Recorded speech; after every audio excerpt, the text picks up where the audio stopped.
Well, today it's the Nebraska Wesleyan University Prairie Wolves hosting the Bulldogs of Concordia. This game is made possible by Lincoln Electric System. Use LES to save more. Union Bank, you belong here.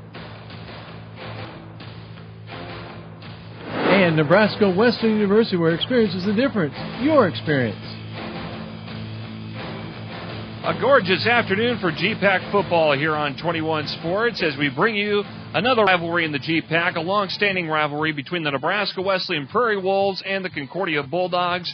Nebraska Wesleyan looking to improve on their season record after picking up their second win of the season last week against Dordt College. Hello, everyone. I'm Jeff Motes along with Lucas Foreman. And as I mentioned, Wesleyan with their second win of the year overall, their first in the conference last week in that 27-7 victory over Dordt.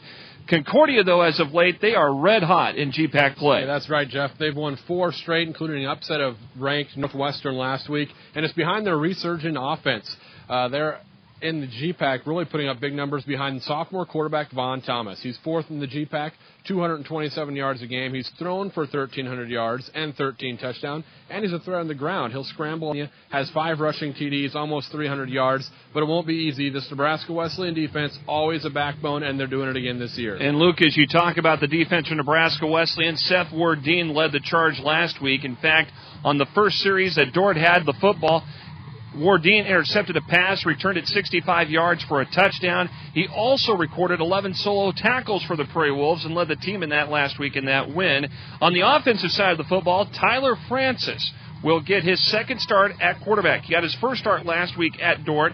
In that matchup, he threw 20 of 34 passes for 169 yards and a touchdown and no interception. So he will get the start today against the Concordia Bulldogs. And speaking of Concordia and Nebraska Wesleyan, just like it is with Doane, it's a neighborhood rivalry between these two schools. Yeah, there's no love lost between these two for sure. And you said no turnovers, no interception. That's going to be the key today.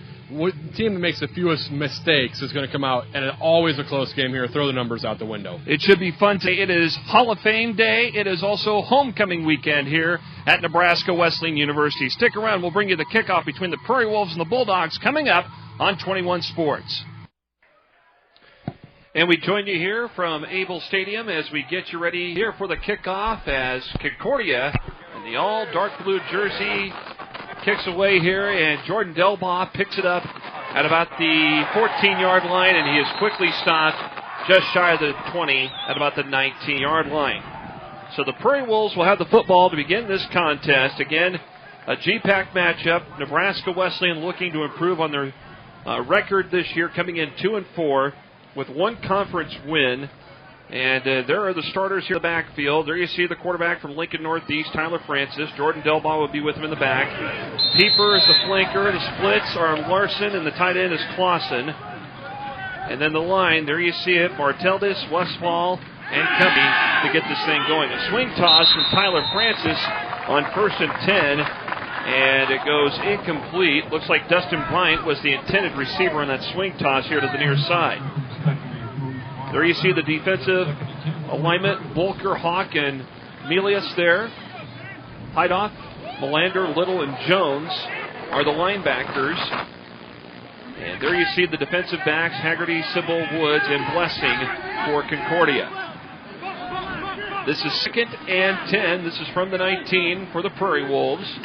High snap, and a handoff given to Bryant from Tyler Francis, and Bryant takes it ahead and is stopped around the 26-yard line as they stop his forward progress. Dustin Bryant, this is a guy in the last couple of years that's been battling injuries off and on. So far consistent. He's been back and working strong here early on. And he's kind of been the feature back, for lack of a better term, for Nebraska Wesleyan this season. He has more than double the carries of anyone else on the team, one of the only backs over 100 yards on the season. So he's been the workhorse, and he's, like you said, always battling a little bit of an injury, a little banged up, but good to go this afternoon. If not, we'll see Delbaugh back there as well, mixed in, getting some carries. 3rd and 3 for the Prairie Wolves. Delbaugh in motion to the near side. Francis looking to throw, finds Bryant at the 29, gets the first down, spins out of a tackle, stumbles ahead, and they will spot him down close to the 44-yard line. Our third member of the broadcast today is Brandon Exumit, and he's standing by with more. Brandon? Hey guys, as you mentioned, we have a perfect day for the 51st meeting between these two schools. It started all the way back in 1958. Nebraska Wesleyan leads the series 32-18, and it's good news that they're playing at home if you're a Wesleyan fan. The Prairie Wolves are 18-5 when playing in Lincoln. The last time the Bulldogs have won here, all the way back in 2002. All right, Brandon, thank you very much. We'll check back with you again here periodically through the contest. 1st and 10 from the 44. As Wesleyan will send a man in motion, fullback dive play, takes it up to about the 46, about a 1-yard pickup on that last play for the Prairie Wolves. And it was Nick Lovell who came up with that. The defense in front of 3-4 front for Concordia. They use Volker a lot up the middle of the nose tackle, and their linebackers free to get a lot of tackles. Little, Jones, Melander, all those guys. Melander, kind of a hybrid guy, is decent in coverage as well. But that's one area the Nebraska Wesleyan Prairie Wolves want to attack, is that nose front, the nose tackle. They think that Bulldogs are a little susceptible in that area. 2nd and 8. Toss to Delbaugh. Delbaugh spun around and tackled at about the 48-yard line on a short toss there from Tyler Francis. So a 3rd down coming up here for Nebraska Wesleyan, sporting a little bit of pink today for Breast Cancer Awareness Month. And again, this is the first time since 2008 that Nebraska Wesleyan has worn the all-white jerseys at home. Yeah, they're trying to forget that one. That was against a tough Sioux Falls team back then. So mixing it up, all blue, all white today. Always a rivalry here. Francis on 3rd down. Pass is tipped up and goes incomplete. So Nebraska Wesleyan with a little difficulty that time. Looked like it was Michael Volker who tipped up the pass on that play for the Prairie Wolves, or for the Bulldogs rather. Also got some help from Michael Gill. Yeah, Volker definitely good job. Knew he wasn't going to get to the quarterback to get the sack. Got his hands up, batted it down, trying to get those outside passing routes working. And Blessing, a very dangerous return man for the Bulldogs. Already has 3 punt returns for a touchdown this season, and we'll see if they even try and punt to him. Here's Kelby Vandenberg's punt. Kind of a wobbly knuckleballer that takes a bounce at the 21, and they'll mark it out around the 22-yard line. And Jeff, that's pretty much what they're looking for there. They told Vandenberg this week, hey, we're probably not going to kick to Derek Blessing. You know your average is going to take a hit. We're going to punt it out of bounds. He's such a game changer, kind of like Cody Eiler on the other side of the ball for the Prairie Wolves. They're not even going to give Derek Blessing a chance.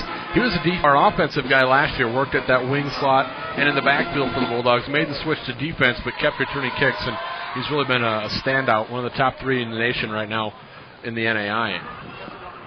So Vaughn Thomas comes in. He is the quarterback, one of the best in the GPAC, and works out of the pistol, play action. Toss over here to the near side goes incomplete. Colten Quinabo was the intended receiver that time. One of his favorite targets is Nabo. Good coverage, though, for Nebraska Wesleyan on that play. There's the offensive backfield. Thomas and Cox and Gilroy. And then the receiving core. Ball selected Quinabo. And the offensive line looks like this. So here it is on 2nd down. And Thomas on a draw play keeps it. Takes it up to the 24-yard line, about a 2-yard pickup. There's the defense for Wesleyan. Jennings, Walton, Latimer, Polsty. Kotzer, Fecht, and Reeves are the linebackers for Wesleyan. There you see the defensive backs, Cody Eiler, Hittner, Wardeen, and Richards. Working from the pistol. 3rd down, and we'll call it 8. Thomas looking to throw. Far side of the field. It is caught. Quinabo with the catch, and it's right at the spot where they needed to get the first down. And Quinabo helps convert on that pass play. Richards with the stop over there on the far side for Wesleyan. Looks like Quinabo to the sideline there, maybe a little shaken up. Comes back for that pass, does a nice job, just gets it in there. Good, strong hands by Quinabo, but good coverage there. Thomas able to fit it in, and much like Nebraska Wesleyan, this Concordia squad, when their offense is consistent, they don't turn over, they're tough to stop. Play action, rolling out here on a bootleg to the right side. Pass goes incomplete. The intended receiver for Concordia was Noah Smith. And that time Thomas just missed his target because Smith was open in front of the coverage and Cody Eiler on that rollout. And that gives the Bulldogs a lot of options because if there's nothing there, Thomas can try and make something happen with his feet. You know, he has almost 300 rushing yards on the season. But that time, just an errant pass, sent it out of bounds. Could have had a good pickup there in front of the coverage. Second down here for Concordia. And a handoff given to the tailback that time for Concordia. Aaron Guillory was the ball carrier that time. Yeah, not much doing against that tough defensive front. Kotzer came up from his linebacker spot as well. Walton, that first play of the game, saw him in on the action, and he hasn't maybe put the numbers up he did last year, but he draws so many double teams that last week he did have 3.5 tackles for a loss, so got in the action a little bit more. But it's a tough defensive front. This Nebraska Wesleyan attack slowed people down all season. Blitz is on. Thomas gets out of jam, throws the ball out of bounds, incomplete. There's that blitz. Jennings, Latimer, and Walton all rushing into the backfield. Thomas got in trouble there, and he had to throw it away. So 4th down, and Concordia will punt. He was fortunate just to get that pass away and not take a big loss on the play as the pressure came. Joseph, the punter out of Malcolm, Nebraska, just down the road, waits for this one.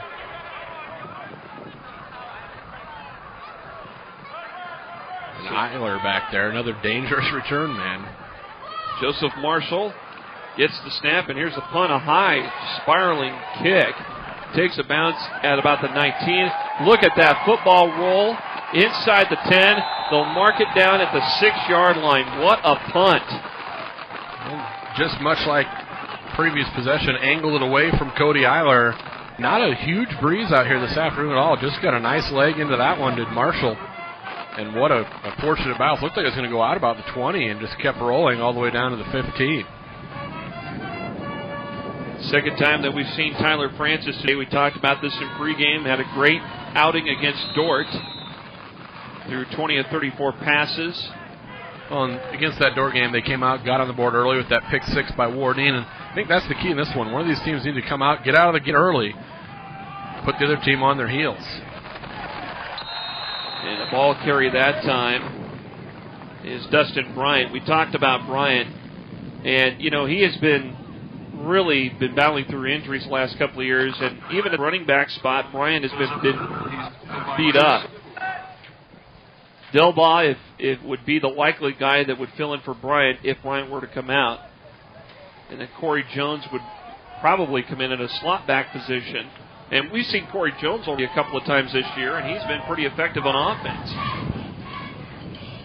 Francis on 2nd and 8. Swing toss to the far side is completed around the 10-yard line. And it was Brooks Erhart who made the reception on the far side of the field. Basically a long handoff, and judging from the particular Coach Winter in his 4th year as the Bulldogs head coach, a big stepping stone win, maybe that Northwestern win, but then you come right back against a rival like Nebraska Wesleyan where you basically throw everything out the window, and it's going to be a tight one probably no matter what. So they're looking to build on that 5 straight. We talked about that long handoff. They're going to try and get it to their guys in space like that. They see some vulnerabilities in the Concordia defense. Just basically a long handoff, swing it out. 3rd down and 5 here for Francis. He looks to throw. Goes to the far side. Pieper with the catch. They're going to say he was out of bounds. It goes incomplete. He made the catch going out of bounds at the 25, but it won't be a complete pass. 4th down here for Wesleyan. Great effort as he knew he was going to have to try and get that back foot down. Goes up. Tough to tell there. Looked like he was about a full step into the white, but good job of being aware of the sidelines, trying to get that foot down. So now Vandenberg's back out to punt again. 2nd punt of the day. That one hops to him. Deep in the end zone. Here's a kick that goes all the way to the 41, bounces up and out of bounds. And so Concordia with good field positioning. They'll have it at the Wesleyan 43-yard line here with 8:41 to go here in this opening quarter. Vandenberg with a good punt that time. And at least from where he was at deep in the end zone, it's considered to be a pretty good punt. That and for having to field the grounder that was basically thrown at him to hop his way in, especially standing in your own end zone, you feel pretty good about that. Bulldog squad, when their wins, have taken advantage of short field position this year and turnovers. Let's see what they can do with this starting spot inside Nebraska Wesleyan territory. Fake there by Thomas. Swing toss over here to the near side. Quinabo makes the catch, and Seth Wardeen, the GPAC Defensive Player of the Week, comes over and forces him out of bounds. Well, you heard Coach Kroom as we were down the field before the game. It's a great crowd here this afternoon, but Coach Kroom was preaching to his players, play your position, play your assignment. That time they did it great. They didn't let Thomas get outside. Quinabo was accounted for, actually lost about 1.5 yards on the play where they try and get it to that speed back. Wardeen played his spot, made the play. Looks like Thomas changing the play here. Going out of the pistol. Looks like he'll send 3 receivers to the far side. Swings it over there to Quinabo. Still on the move around the 40 and forced out of bounds inside the 40-yard line at about the 39. Quinabo shaken up early in the season for the Bulldogs. Sat out a couple games, but he's back the last 2 contests and 26 catches on the season. Prairie Wolves going to go with their base defense a lot of the day, that 4-3. But don't be surprised if they throw a few wrinkles in there to maybe confuse the sophomore QB. Thomas in the pocket. Moving here to the near side. Pursuit is on by Jennings and throws it away out of bounds. So defense so far dictating this tempo. Yeah, name of the game so far, both squads. The defense doing a good job forcing some 3 and outs. Not a lot of production downfield in the passing game. And things kind of go pass first for this Concordia squad. They make things happen through the air a little bit more before when they hit you on the ground. See if Eiler gets a shot here. Here's the punt by Marshall. Bounce around the 16, goes out of bounds. And we'll mark it at about the 10. Well, we talk about some key things that need to happen, especially with special teams. One thing that Wesleyan's been told, has told Kelby Vandenberg, for instance, try to punt it out of bounds and not let Blessing get to them. And that's exactly what we've seen so far. And that's what's happened. Vandenberg has a great average, one of the top punters around, but today they told him, hey, you're going to have to take a hit on your average and just keep it out of the hands of Derek Blessing. He's out there in defense right now, number 21 for the Bulldogs as a cornerback. Francis tossed to Bryant at about the 13, dancing around, forced out of bounds. There's another touch for Dustin Bryant. That one not a run play, but another touch. Last week he touched the ball a third of the time on the offensive plays for Nebraska Wesleyan. So he's a key cog here as they get things going. Whether it was through the air, through the ground, you see him mixing it up here. And those short passes again to the outside. They think those are Concordia cornerbacks and the safeties play off the line of scrimmage a little bit. They can get some yards, let their little speedy receivers and slot backs make something happen against them. Here comes the blitz. And Bryant gets the handoff from Francis. And Concordia converging in on the play to make the stop. Tom Melander was one of those guys that made the stop for the Bulldogs. He's about 6 foot, 215, and a senior. That play didn't go very far, but if it wouldn't have been for Josh Bartell, it probably would have been a loss in the backfield because he picked up the blitz of Heidoff, who came on a little wraparound stunt up the middle. And if it wasn't for that, I think Heidoff could have darn near taken the handoff right from Francis. So out of the gun again for Francis. 3rd and 3. Sends Bryant in motion out of the backfield. Francis' toss incomplete. Penalty flags come out. This could be pass interference. Yeah, going to be a little hold, I think, as Delbaugh tried to come across the middle. And I was just going to say the Bulldogs got away with one there, but the back official there did see it, threw the flag in. As Delbaugh just kind of a little crossing route over the middle. And they kind of hooked him, impeded the process. Let's listen in. Cody on the defense. That's a 10-yard penalty. Automatic down. So the first penalty of the game against the Bulldogs. New set of downs here for Wesleyan as they move the football up to their own 27-yard line.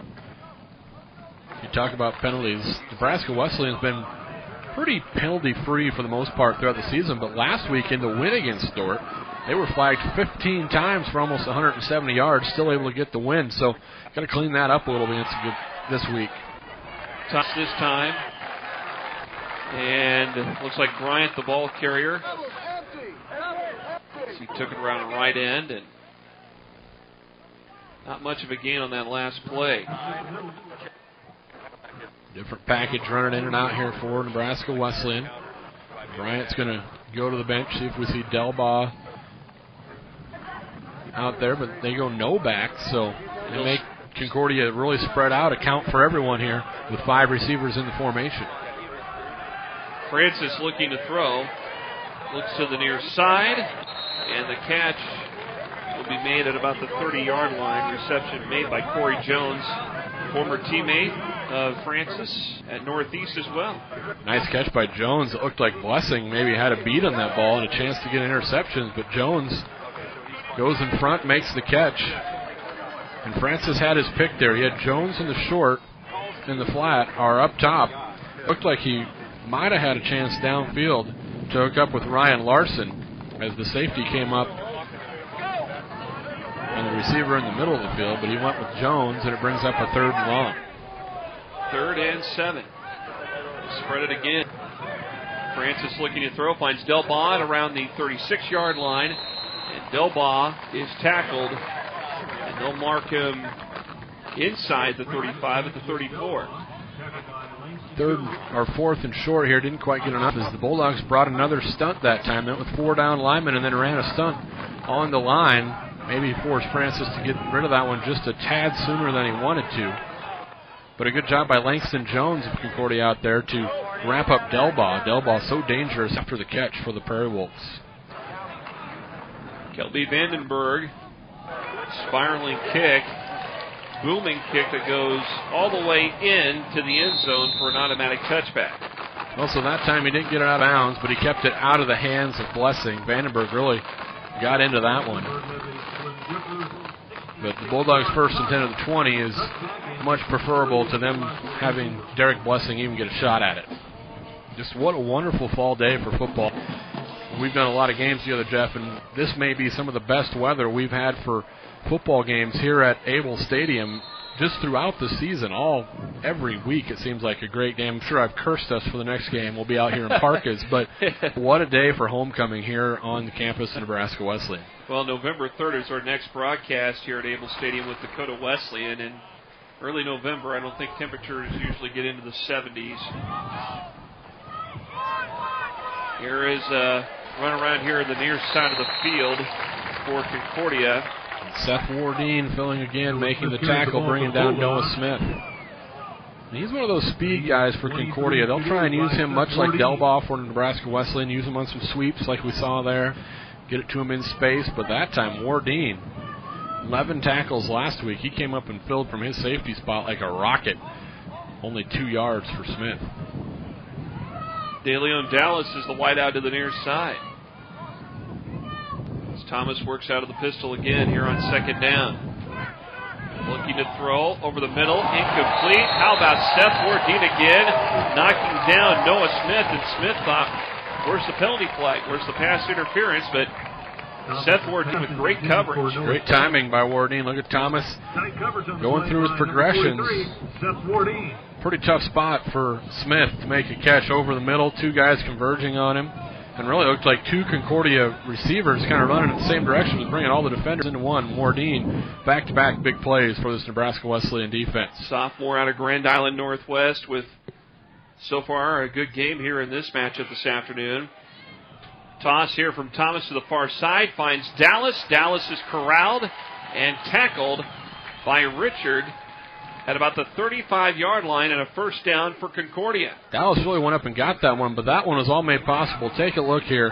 Look at this block. You just caught the tail end of it there. Good job by Dallas going up high and bringing that one down, but right there allowed Thomas the time to get that pass off. Another 1st down, 2nd 1st down in the afternoon for the Bulldogs. Thomas here on 1st and 10, tries to go quickly over the middle and goes incomplete. Looking for the tight end that time. Jordan Larrington, tight end out of Elm Creek. He's only a freshman. That was the target for Thomas. So second down coming up. Thomas, the sophomore out of Miami, Florida. See the plays coming in there. That's not a track meet. We're not looking at shot put throws there. That's how Concordia signals in their plays on that far sideline. Quinabo in motion. And it's a dive play that time.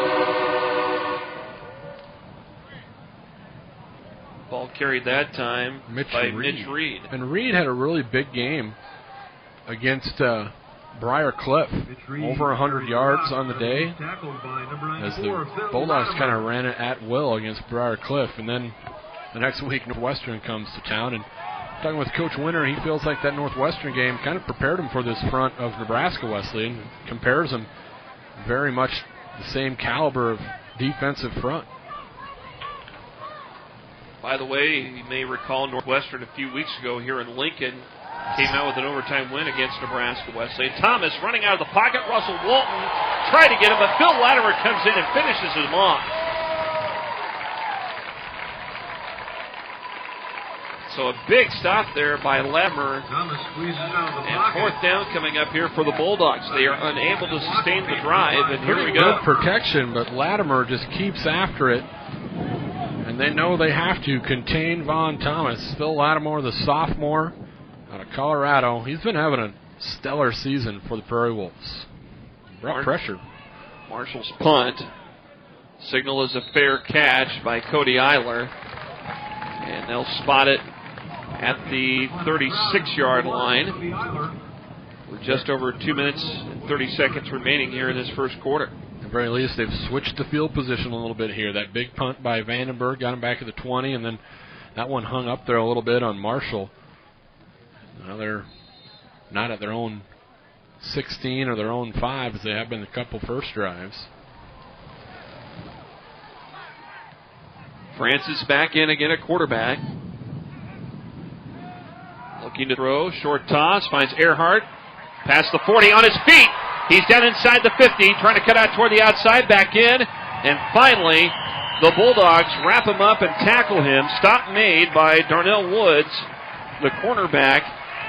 And a big pickup there for Erhart and a first down for Wesleyan. Just a little screen here to Erhart through the middle, picked up some blockers, made one man miss, and then got to the outside. And they put those plays in just for this week. They've said they're going to try and get it in the hands of Erhart a little more, use some jailbreak screens, some wide receiver screens, and that was one of them there. The sophomore from Springfield was a big gainer all of a sudden into Bulldog territory here in the first quarter. Quick moving first quarter. From the 37, first and 10 for Wesleyan. Erhart in motion. Francis gives to Bryant. Bryant takes it ahead down to the 33. Good solid run on first down there. So almost 5 yards for Bryant. A little slow to get up. Like I say, he touches the ball a lot, takes a beating. As Jones comes in, Delbaugh will bump over there, but 4 or 5 yards on first down, that's what the Prairie Wolves are looking for. Really opens that playbook. Pieper and Jones are split to the right. The slot on the right is Erhart, one receiver to the near side for the Prairie Wolves, which happens to be Ryan Larson. Francis dropping back, throws a toss. It is complete. Corey Jones makes the catch. Tackled, though, they'll give him the forward progress at the 30-yard line. So a pickup of 7 on that pass play. With under a minute to go here in the opening quarter. And more balance, it seems like, in terms of just controlling things from Tyler Francis. And, you know, the running game, they've worked it a little bit. More passing we've seen so far here. We know Coach Keller team's have been known as a running squad, but really they've had to go to the pass first a lot this season as well. As Francis sees something here, goes up under center. And now timeout called by the Prairie Wolves.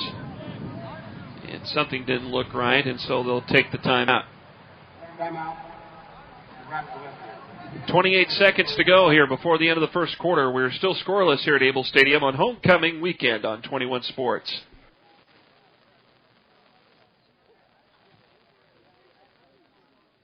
Milestone, Nebraska Wesleyan's 125th anniversary. Join us on campus this fall for our anniversary kickoff celebration and homecoming activities. In addition, our students, faculty, staff, alumni, and friends will collectively take on a challenge to give 12,500 hours of volunteer time to community service. Check our website for event schedules, stories, and photos of today and yesteryear. All of us who share a sense of pride and ownership in Nebraska Wesleyan University have a wonderful opportunity this year to reconnect with friends, students, professors, and staff, and to celebrate all that we have accomplished together. I look forward to seeing you soon.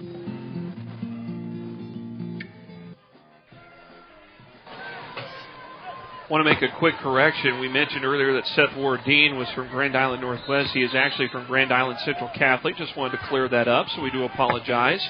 3rd and 3 for 30 for Wesleyan. Pieper in motion.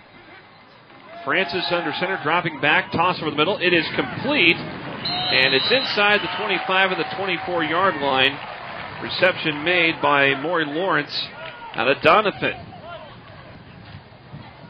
Pretty much just a seal route there, almost just goes up, finds his man, boxes him out, pretty much get it to him for first down yardage, keep the drive moving. Possibly the last play of the first quarter here. Unless they just decide to run out the clock here, we're down to 10 seconds, and that's what they will do. So 1 quarter in the book, but when we come back to begin the second quarter, Nebraska Wesleyan will have the football at the Concordia 24-yard line. 1 quarter in the book here on homecoming. We're scoreless. Back to Abel Stadium after this.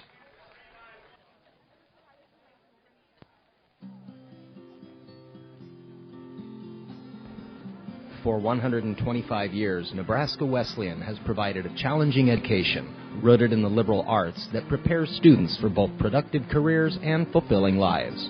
Connections are made and relationships are formed, like this Allen farm boy who followed his high school football coach, Chick Knight, to Wesleyan, then dated and married this Northeast Rocket who grew up just a block from campus.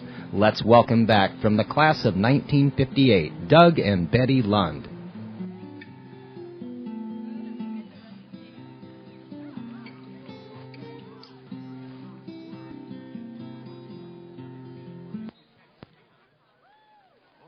Back here at Abel Stadium, here again homecoming, as you just saw. Folks coming back here to enjoy the homecoming celebration this weekend. Lots of things happening here, not only for homecoming, but also to celebrate 125 years of Nebraska Wesleyan as an educational institution. So, we switch sides. Francis in the shotgun here from the 24. Dustin Bryant gets the handoff and is tackled around the 22-yard line. Stop made by Concordia's on the hideoff at 6'5", 245, and a junior out of Elgin. Little counter that time for Bryant. There's some room there if he got by Hideoff, but Hideoff hung on for dear life to bring him down. Not a lot of offense for either squad in the first quarter. This drive mounting some yards. Nebraska Wesleyan 88 yards through the first quarter, just 29 yards for Concordia. Now to a spread. Francis looking to throw. Improvises, short toss, and it's intercepted. And it's picked off by Langston Jones down the near sideline, and he is bulldogged by Erhart out of bounds, and they'll mark him close to the 30-yard line. Let's see where they actually placed the ball and where he actually went out of bounds, but a good pick there from Jones. 6'2", 230 pounds, rumbling down the field. And it was tipped here. Let's take a look. Oh, no, Langston got that one-handed, and then he was rumbling, stumbling. Look at this, though. At the end, knows he's a defensive player. He tries to get a hand all over that football, wrap it up so he doesn't turn it back over. But Jones had visions of a touchdown on that one, but he was tracked down by Erhart. But the first turnover of the game, one whole week turnover free for Francis, and then first interception of the game for Francis here, and timeout.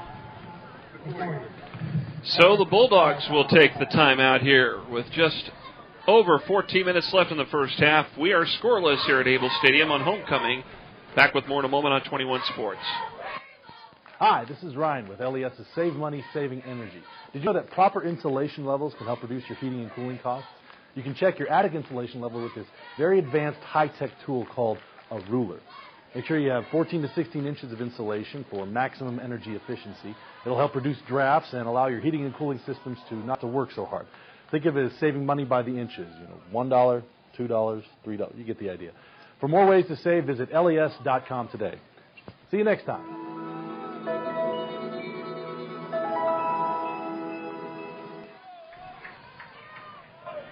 So 1st and 10 from the 46 is where they'll spot the football. Thomas out of that pistol formation. They got a slot on the right. Two other receivers. And the handoff around the right side. Guillory takes it and ran out of bounds. Inside the 45, they'll spot him close to the 44. Again, Seth Wardeen around the football strings this play out. They force Guillory outside. Oh, and then, come on, I'll help you up. Sorry about that. He don't care who you are. He'll tackle you and knock you down. Wardeen just all around the football. 2nd down and 8. Thomas again. Play action. In trouble. Airs it out to the far side and nobody around anywhere close to where that football's being thrown. It goes incomplete.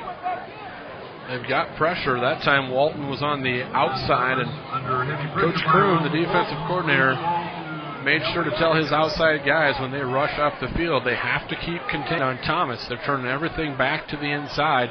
Thomas has been smart so far. When he hasn't had anything or he's close to taking a sack, he's thrown it away.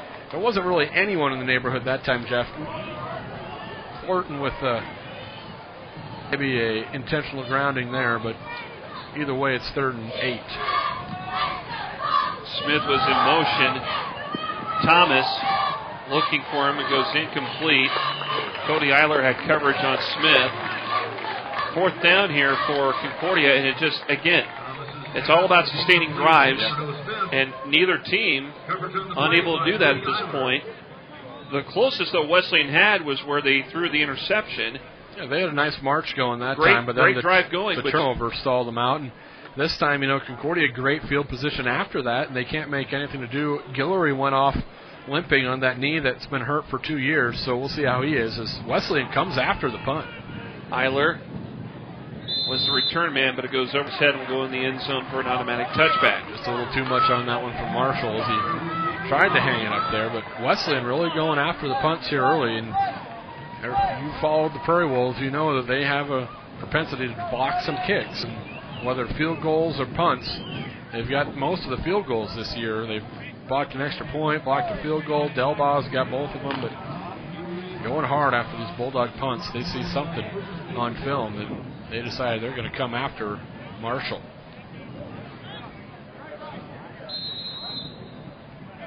From the 20, 1st and 10.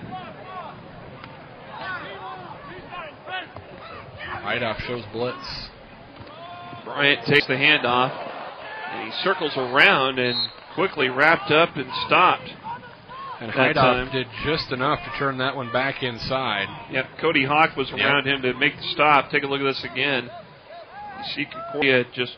Hideoff right there slows him down enough, and then Cody Hawk can finish it up as he showed blitz here off that edge. Just a hand on Bryant. And if not, I was going to say it was going to be a pretty good matchup. Maybe Hideoff was in coverage out there against Larson, but they ran towards the side of the blitz. Erhart in motion. On 2nd down. Looking to throw. Pass incomplete that time. Intended receiver was Connor Davis. Little wheel route that time. Tried to get Concordia to bite on that out route and then turn it up. And great effort by Davis here as Francis leads him just a little too far.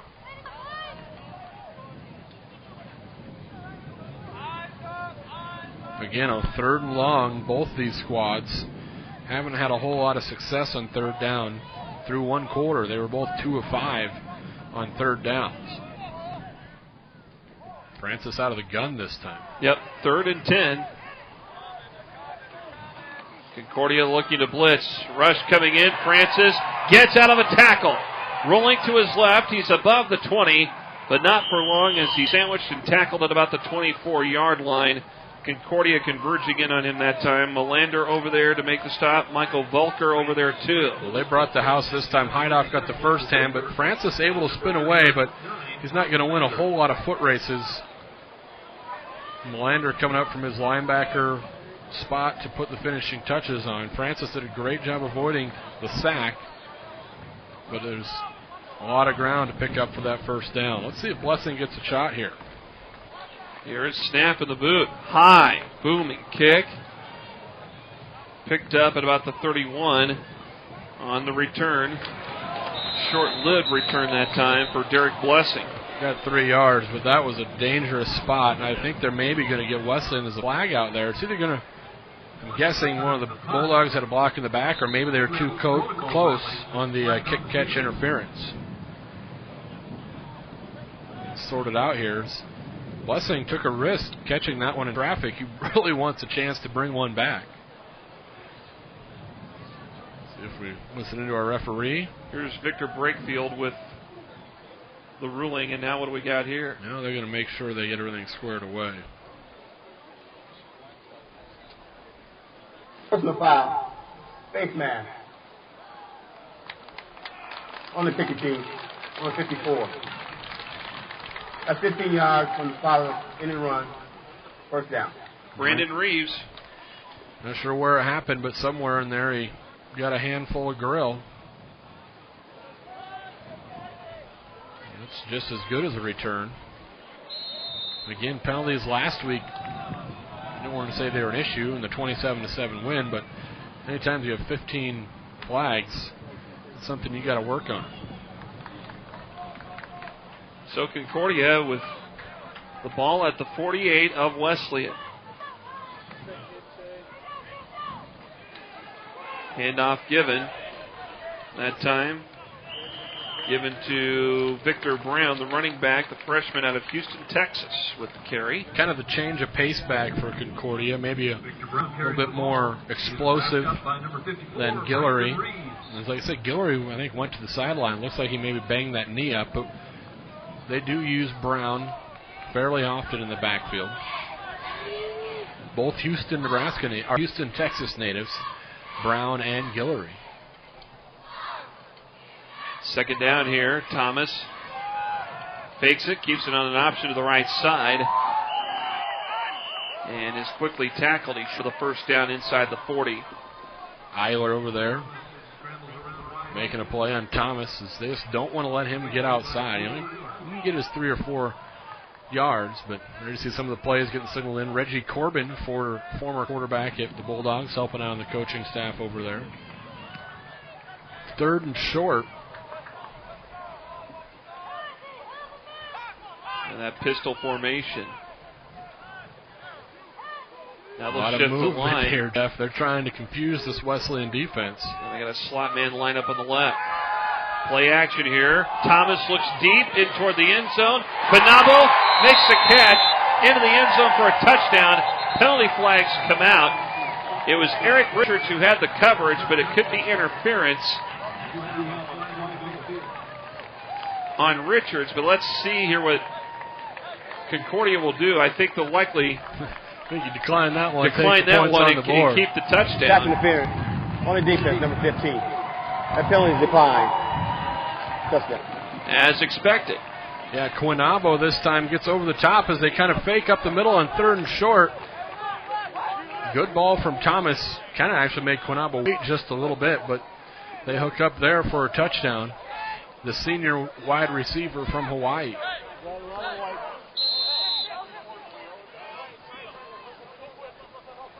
So they will shift up, and the point after coming up here from Kenny Zeller.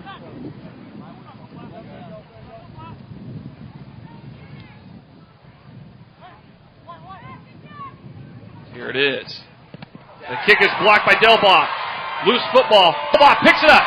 On his way back up and quickly tackled around the 20-yard line. But no, Eiler gets the football, and he's running down the near side of the field. And he's going to run it all the way back into the end zone, but however, we got penalty flags that come out. To be honest with you, Jeff, I have no idea how Cody Eiler ended up with that football. Kind of takes you back to Cal Stanford in 1982. There is some laundry. Only not as chaotic. Yeah, I was just going to say that Zoller has been perfect on the year on PATs, 24-24, and then Delbaugh comes through and takes one off the foot. Let's see what the penalty is. Here's Victor Brakefield. They're going to sort this out. Doing a run back. They block him over the waist. Against the defense. Penalty's no good. So the end result of all that is block PAT, nothing on the board. Here Delbaugh has it, and he makes a sneaky handoff. Tosses it. He may have had a knee down there, but Eiler finds some room, but then you see the flag come in there just to the top of your screen. And it was a foot race. What about the heady play, though, from Delbaugh to find his partner in crime? Wesleyan kind of does it all. Talking with both these coaches, special teams, such a big area, and I think both Coach Keller and Coach Winter think most weeks they have an advantage in the special team department. With the return games of Eiler, Delbaugh, and the blocks, and Vandenberg in the punting game for Nebraska Wesleyan. But I think they both a little bit worried about each other's special teams this week. Blessing such a dangerous factor in the return game for Concordia. Zoller's an excellent field goal kicker. He leads the nation in field goals made, 12 out of his 14 attempts. He hadn't had a PAT missed or blocked until that one. So does it surprise me that we see a little craziness in special teams with these two teams? No, I would agree with you. And that was kind of one key that we looked at coming into the game today, is that the special teams would be a factor from the standpoint, both teams have a good return game. There's no doubt about it. And they're looking to offset some advantages that both teams have. I think the kickoff return game is maybe one place where Wesleyan has the edge. We'll see if Eiler can make that come true here. Eiler from the 1 with the return. Stopped at about the 17-yard line. Wesleyan will take over here. 10-14 to go in the first half. Tackled by Brockemeyer and Words. As we mentioned, it is homecoming weekend here in Lincoln for Nebraska Wesleyan. And at halftime, they'll honor the inductees in this 2012 class of the Nebraska Wesleyan Athletic Hall of Fame. Nebraska Wesleyan had a nice drive going earlier until that Langston Jones interception. Really the most sustained drive we've seen all day. See if they can string together a couple first downs here. Francis to Pieper around the 28. Pieper wrapped up and tackled hard. Thrown down at the 32-yard line and a first down. Well, Pieper did a great job finding the hole in the coverage here. There were plenty of blue shirts around. They squeezed it right in between them. Good gain for Pieper. He's been one of those targets for Francis this year, one of his favorites. We'll try to go down to Brandon Axemet here in just a few moments. Check in with him on that Nebraska Wesleyan sideline. 4 receivers far side. What's coming? Delbaugh on the swing toss. Eludes a couple of tackles, still on his feet. Tries to march ahead. How about that?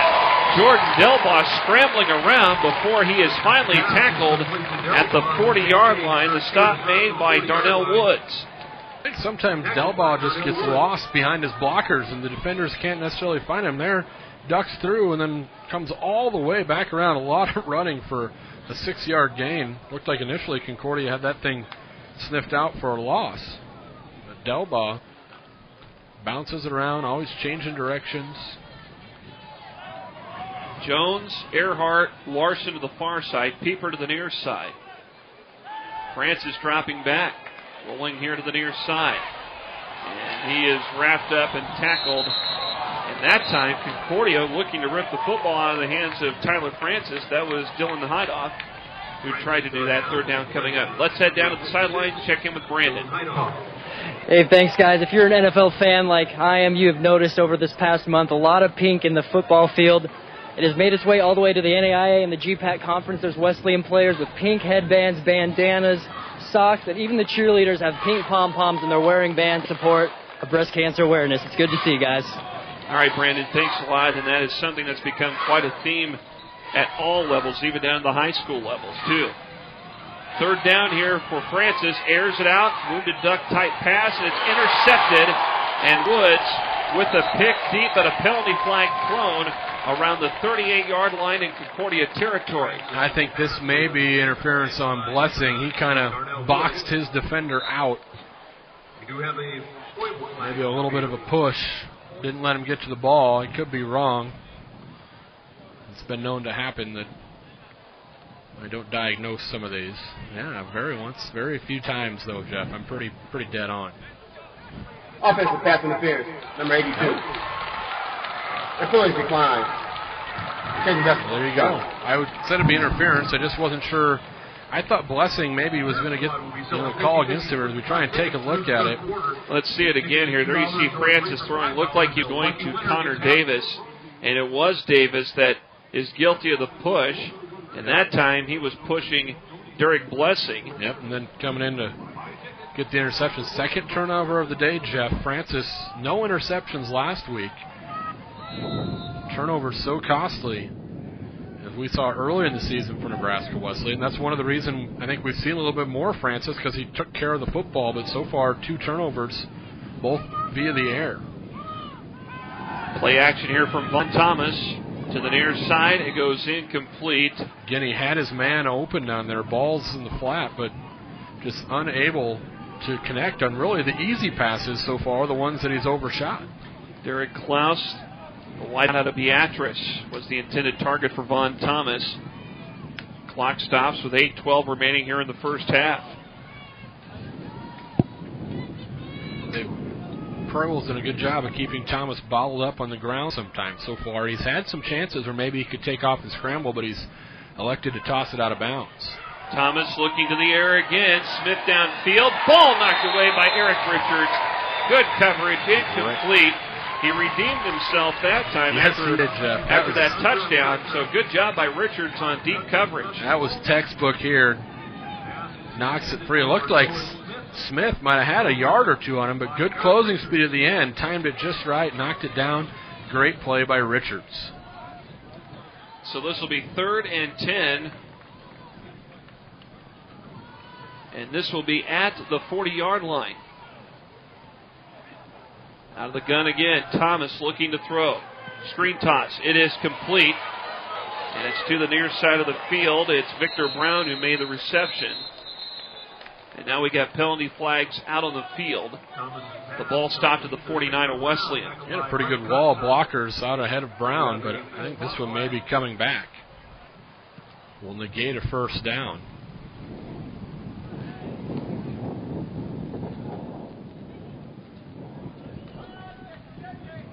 Cody on the offense, number 17.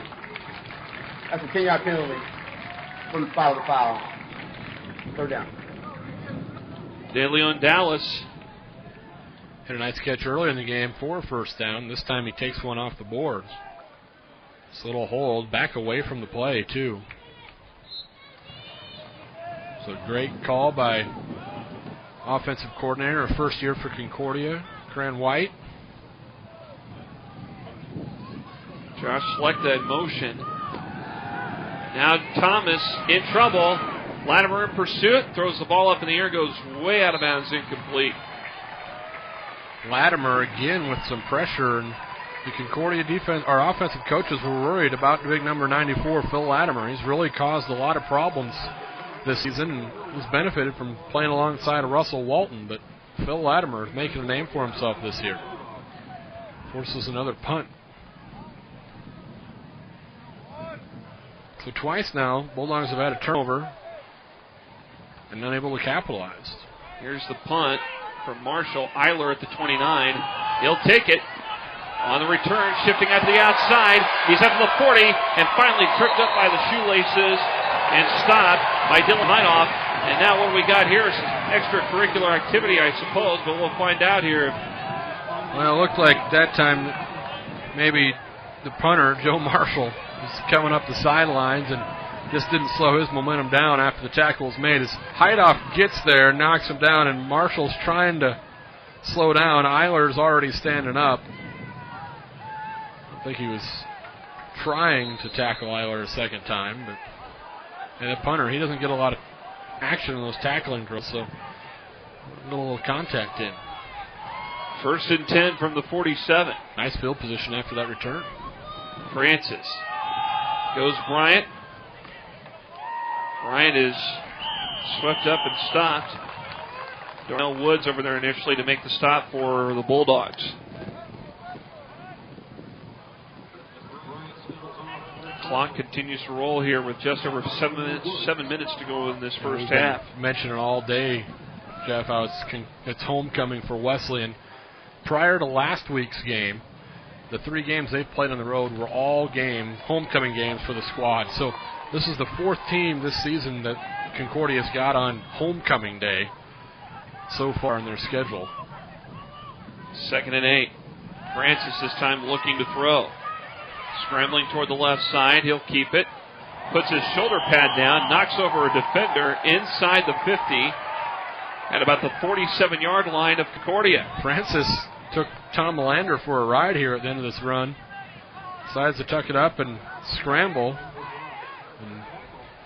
And Tyler Francis. He's not a tiny guy. No, he's about 245 pounds. Look at that, put going his up shoulder against 6 foot, 212-pound Tom Melander. Put your shoulder down, he runs him right over. Got a rise out of the Nebraska Wesleyan sidelining crowd. Brings up 3rd and manageable, 3rd and 4. 6 minutes and counting. Erhart in motion. Francis looking to throw over the middle. It's caught by Delbaugh for a first down. He's up around the 40. And tackled finally by Woods at the 40-yard line. So a first down. Good look there by Tyler Francis. Delbaugh with a great catch. Yeah, great catch by Delbaugh as he was thrown just a tad behind him. He had to stop motion, come back, grab it with one hand, come back across the field. He catches that in stride. He might have a chance to make a little more something happen downfield. But a great catch nonetheless and a first down for this Prairie Wolf offense. A pretty nice sustained drive here so far. Play action this time. Francis looking to throw. On 1st and 10 to the near side. It is caught. And the reception made. Looked like the tight end for Nebraska Wesleyan, Nolan Clausen, 6'5", 240 sophomore out of Ord. Francis is just elusive enough back there in the pocket to make some things happen. He can avoid a rush for you, really extend plays, allow his receivers to come back to the ball, and that time Clausen did a nice job coming towards the sideline. It may look like, he kind of shifts slowly, but he's got some good footwork. He does. To where he's able to get out of some jams and elude some tackles. We saw that in that first game when he came in and split some time with Hopman. He really makes some things happen. Big hole. Here's Bryant over the middle, inside the 20, tackled from behind, and gets inside the 20, down to about the 17-yard line. The stop made by Tom Melander of Concordia. And that inside was wide open. They spread him out a little bit with the formation. And you got to credit that line, too. It's right up front. Against that 3-man front, good job there by Bryant making first linebacker miss. But that's what Coach Keller wanted to do, run power football this afternoon. They thought they could go right at the interior of this Bulldog defense when straight up running the football. They had to get outside with the short passes, but straight power game, they thought they'd have some success. Francis to Erhart, sliding catch made inside the 15 at about the 13-yard line. About a 4-yard pickup on the play for the Prairie Wolves, closing in on 4:20 and counting here in the first half.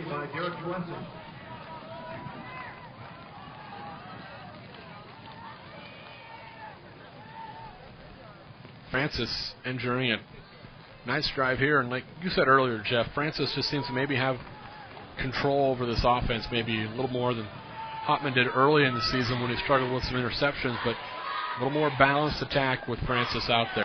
Bryant gets the handoff, and Bryant marches ahead, and they'll spot him still at the 13-yard line. Maybe close to the 12. Not much of a gain. So 3rd and 6 coming up. See if they can't convert here.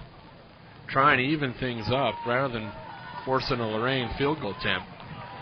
Try and keep this drive moving. Pieper and Delbaugh, the wideouts near side. Erhart in the slot left. Davis to the left. Francis looks over the middle. Pass complete to Erhart. Short of the first down. It's inside the 10. And they will spot him at about the 8-yard line. So a 4th and 1 here with 3:02 remaining and counting in this first half. Again, they just go right over the middle. They've had some success with Erhart. Jones was there to wrap him up. Decision time for the Prairie Wolves. So the Prairie Wolves will call timeout. They'll have a decision to make in the meantime as they trail 6-0 with under 3 minutes to go on 21 Sports. Your life is what you make of it. In Lincoln, some are making it fun. Some are making it successful. Others are making it vibrant, refreshing, economical, creative, interesting. They're making Lincoln home. So, make it young. Make it a family. Make it a booming career. Make it whatever makes you happy. Make your life right in Lincoln. For it. Back here at Abel Stadium. Gorgeous day for college football here on 21 Sports. Jeff Moats, Lucas Mormon, Brandon Axement with you today. 2:55 remaining. And in this first half, and Wesleyan taking the timeout, deciding what they wanted to do here on 4th and 1 from the 8-yard line of Concordia. They'll line up in the I with one receiver near side.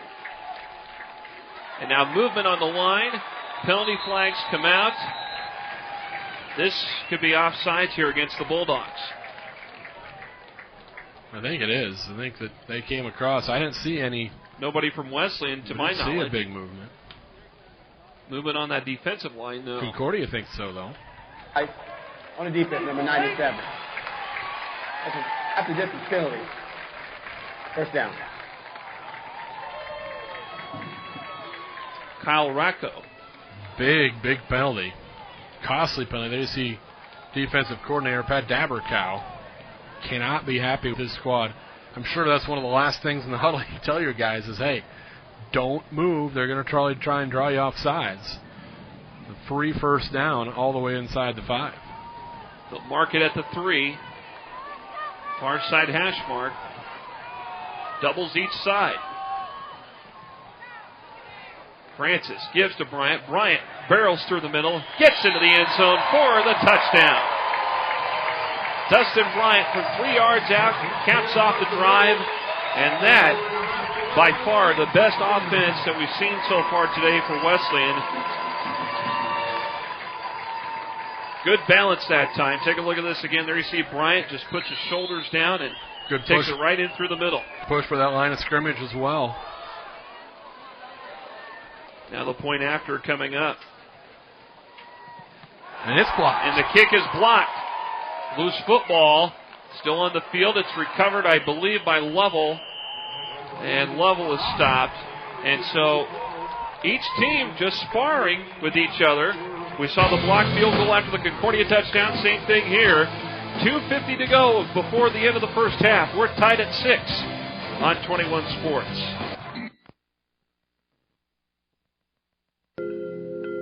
Your life is what you make of it. In Lincoln, some are making it fun. Some are making it successful. Others are making it vibrant, refreshing, economical, creative, interesting. They're making Lincoln home. So, make it young. Make it a family. Make it a booming career. Make it whatever makes you happy. Make your life right in Lincoln.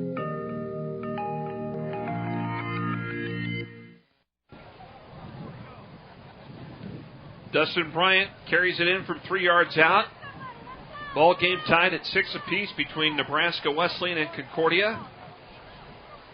Jeff Oates, Lucas Mormon, Brandon Atsumet, and our entire 21 Sports crew with you today. 2:50 to go here in the second quarter. And the Prairie Wolves here bouncing back and tying this game up. You know, and really, Prairie Wolves have 2 sustained drives. The interception killed one of them, but offensively, just more consistent from Wesleyan. Really, we've only seen a couple of big plays out of Concordia. Picked up at the 1. Smith on the return, up the middle of the field, hit hard. Wow, did he take a hit? And Smith was shooting up the middle like a rocket.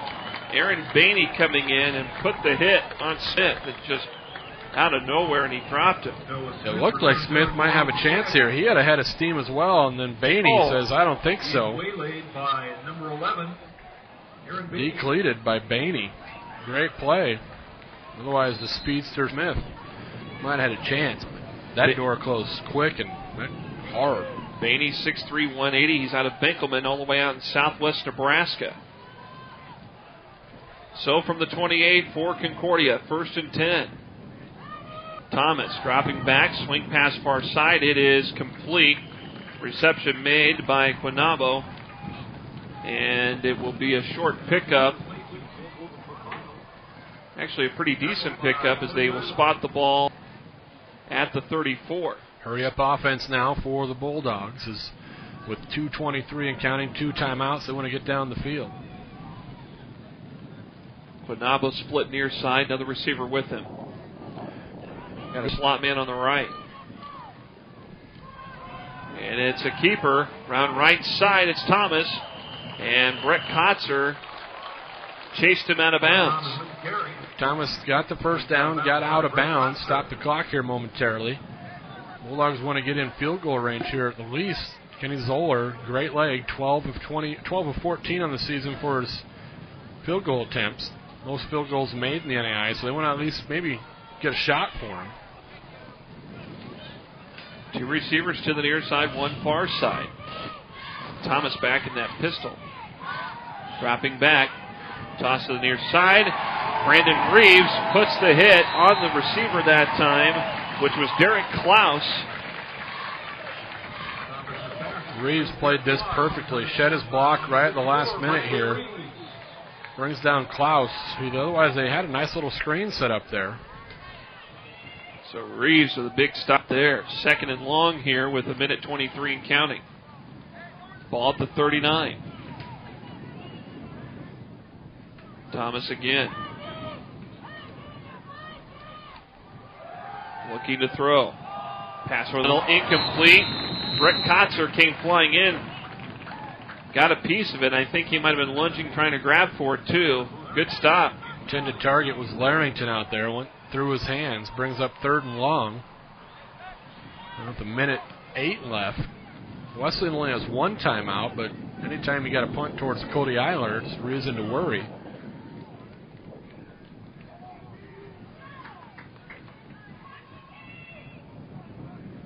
Be interesting to see the strategy here after this play, if it's not a first down, if Wesleyan takes their timeout or if they save it. Toss to the near side. Intended for Klaus, again incomplete. 4th down, and Concordia will punt. You got to hang on to the incomplete pass. Klaus, again, maybe open, but Thomas just missing some targets here. Purchase a raffle ticket for the baked goods. We've also seen Wesleyan come after a few punts here. Eiler back to return. He's at the 16. Concordia running some players on and off the field. Got to get their protection in there.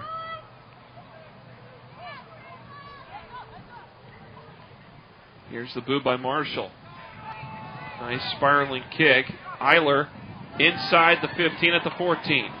And jumps ahead and takes it up to about the 22-yard line. So 1 minute remaining here before the end of the half.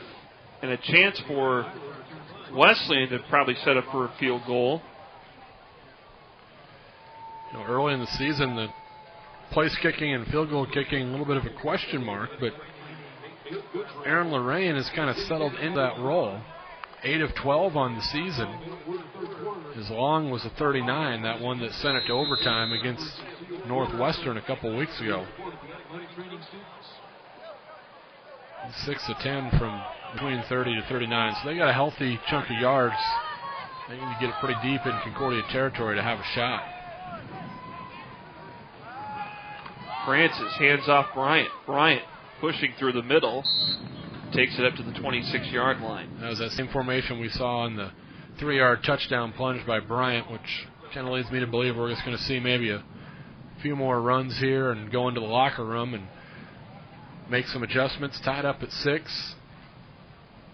Concordia will have the option in the second half, take the football, I'm sure, as they won the toss and deferred. But as expected here through one so far, a tight contest.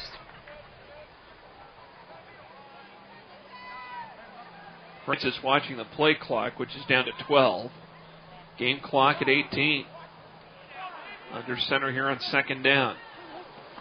Francis looking to throw. Pieper, catch made, diving for it. They'll mark him down at the 42-yard line.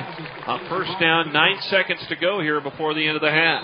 Well, they use that same formation again, the stacked receivers, and Pieper makes a nice dive. I'm sure they're hoping to catch Concordia off guard, but still a nice gain. Timeout on the field, 9 seconds to go. Back to Abel Stadium with more in a moment. Hi, I'm Fred Olds, president of Nebraska Wesleyan University.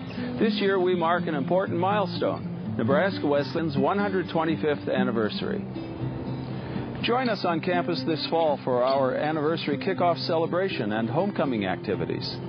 In addition, our students, faculty, staff, alumni, and friends will collectively take on a challenge to give 12,500 hours of volunteer time to community service. Check our website for event schedules, stories, and photos of today and yesteryear.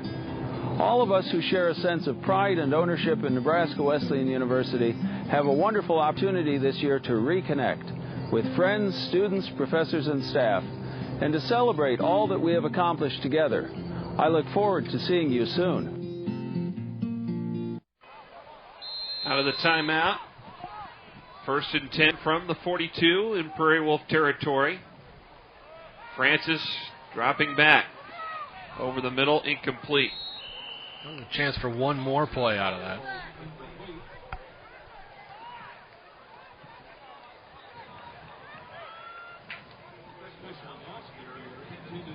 Already a couple blocks on special teams.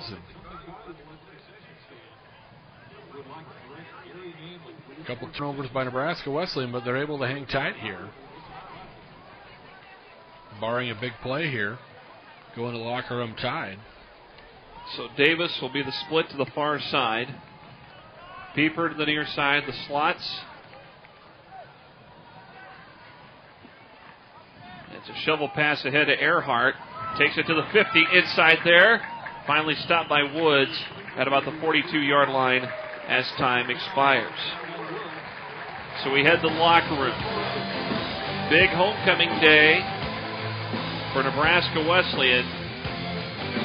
Concordia picking up a score, and the Prairie Wolves have tied it up since that point. We are tied at 6 after 2 quarters of play here at Abel Stadium. Come back for more after this on 21 Sports.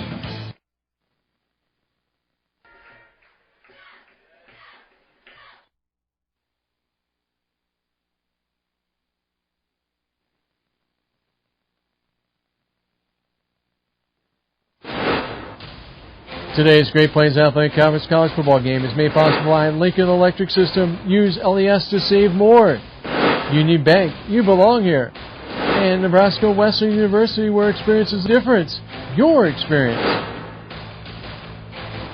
We're back here at Abel Stadium. I'm Jeff Moats, joined here by Nebraska Wesleyan University President Dr. Fred Olds. Dr. Olds, thank you for joining us here today. Delighted to be with you, Jeff. It's another big weekend here at Nebraska Wesleyan University, and what's going on for homecoming? Jeff, for homecoming, we've got almost a full week of activities. We kicked it off with crowning the king and queen of homecoming, Joe Manusik and Kelly Reynoldson. Great event on Wednesday evening, pep rally. Last night we had our Legends and Legacies dinner for accomplished alumni giving awards. This morning, 6 inducted into the Athletic Hall of Fame. This evening, an all-class reunion. We're going to have a great time the whole way through.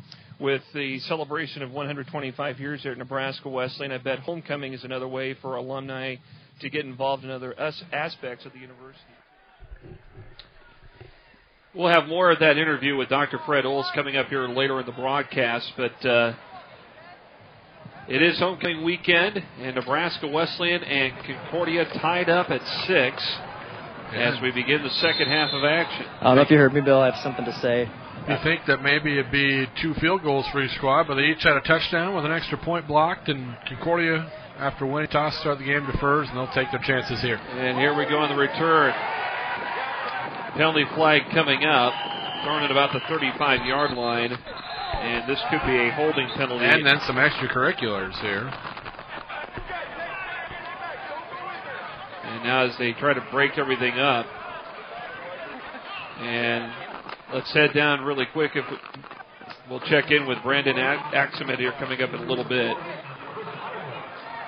I think the penalty looks like it's on the Bulldogs. I think maybe it was a hold early in the, as they drop it back. That'll really negate the nice return by Blessing, who was one of the guys in the extracurriculars.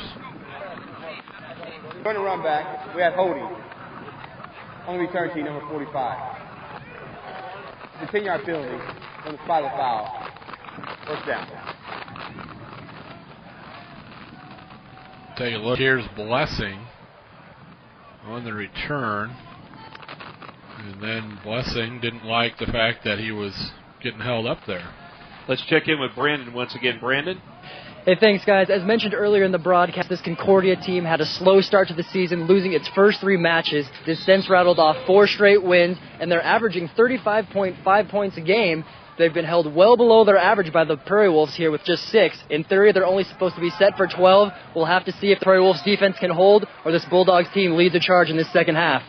All right, Brandon, thank you very much, and that's a good point. Obviously, this has been an impressive offense that Concordia's had all season, and, so far they've been limited. Granted, neither team offensively has set the world on fire. No, but the Wesleyan defense has been stout, and they've proved that against some very good competition. Northwestern, Morningside, is tough to run the ball on them. Concordia had just 23 yards in the first half. They average almost 160 a game, and the Concordia offense only had the ball for 10 minutes.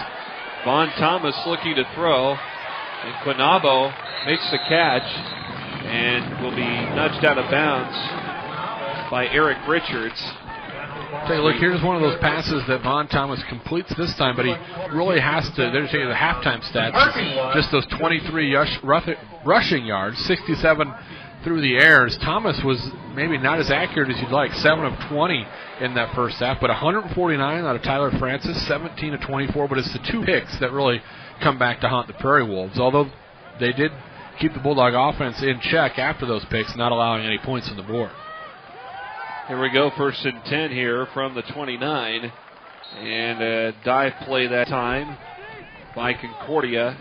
Good to see Guillory back in there. He went off pretty shaken up in that first half. Wasn't sure to be back. Still maybe a little bit of a hitch in his giddy-up as you look at defensive coordinator Coach Kroom. See if they made many adjustments. We've seen them basically go with that 4-3 front, or 4-3 base defense the whole day. They did put a wolf package in there where sometimes they'll go to 3 down linemen. I haven't seen them break it out as of yet. We'll see if they go to that maybe for some more confusion in the second half. Thomas rolling right. Passes intercepted. Did they catch it? Did Eiler catch it in time before he went out of bounds? Yes, he did. Cody Eiler with an interception. What positioning. He was able to read where the ball was going, and he made a move over there, and Eiler with a pick. Well, he closed some ground quickly, and I didn't know if he got a foot down, but they'll say he did. As he just closed, he read the eyes. Thomas going that way all the way. Ooh. Oh, that was close. Very close. I mean, I think he was in bounds, but I'm not sure if he had control. Wow. The officials are right on top of it. So the first turnover of the day comes for Cody Eiler at the interception. Vaughn Thomas completes one, but to the wrong team. So 3 wideouts to the near side, 1 to the left. Swing pass to Erhart inside the 40. Tackled and sandwiched there at about the 35-yard line. And what do we got here? I think that's going to be a hold on Delbaugh on the outside. Delbaugh was wrapped up. Let's see. They're going to move that flag back a little bit. I think he's the guilty party this time.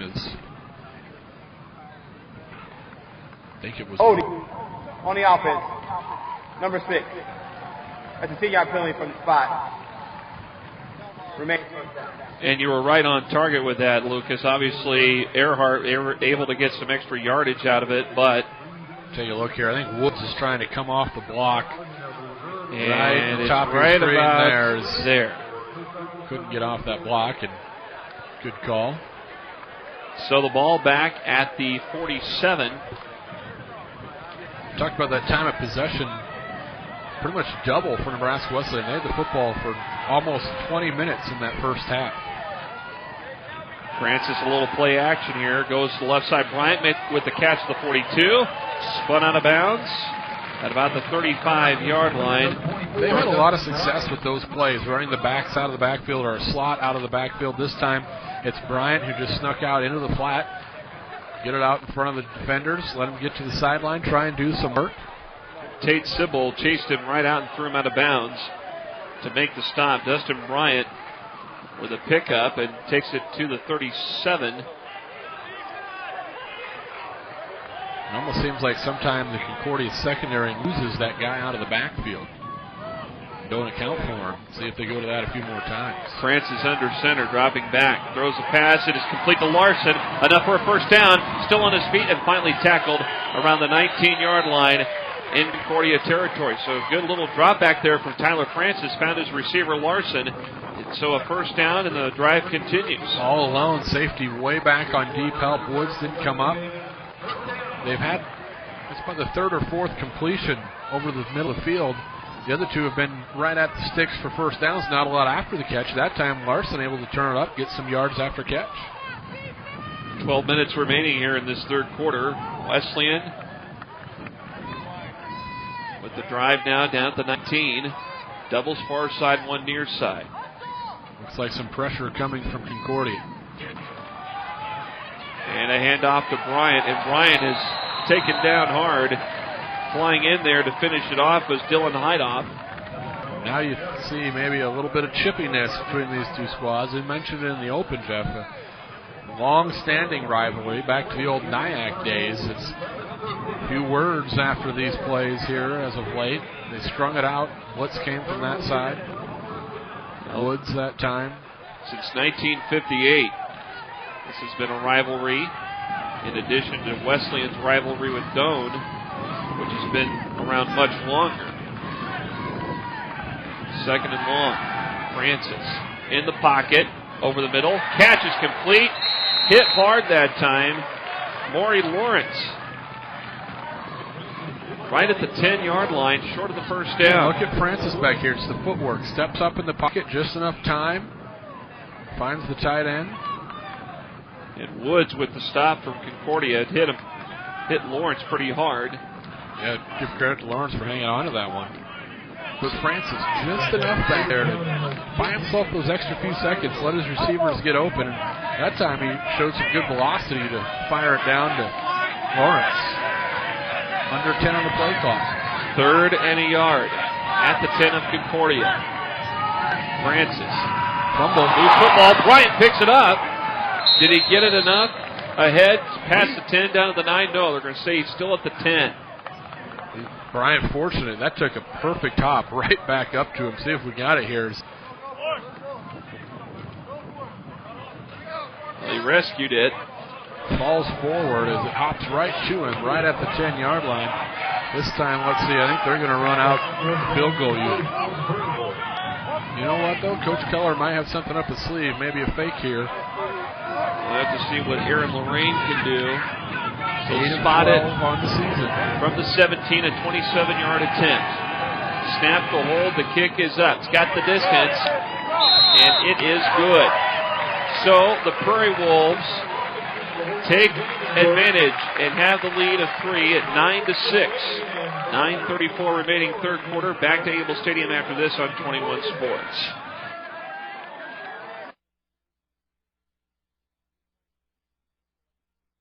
Website, kilowatchers.com. Kilowatt watchers. Anyway, it provides one-stop shopping where you can learn how to save money and energy as well as reduce your impact on the environment. You'll find stuff like newsletters, brochures, and energy efficiency calculators where you can evaluate the appliances and heating and cooling systems in your house. So visit kilowatchers.com today and kilowatch your savings add up. No? See you next time.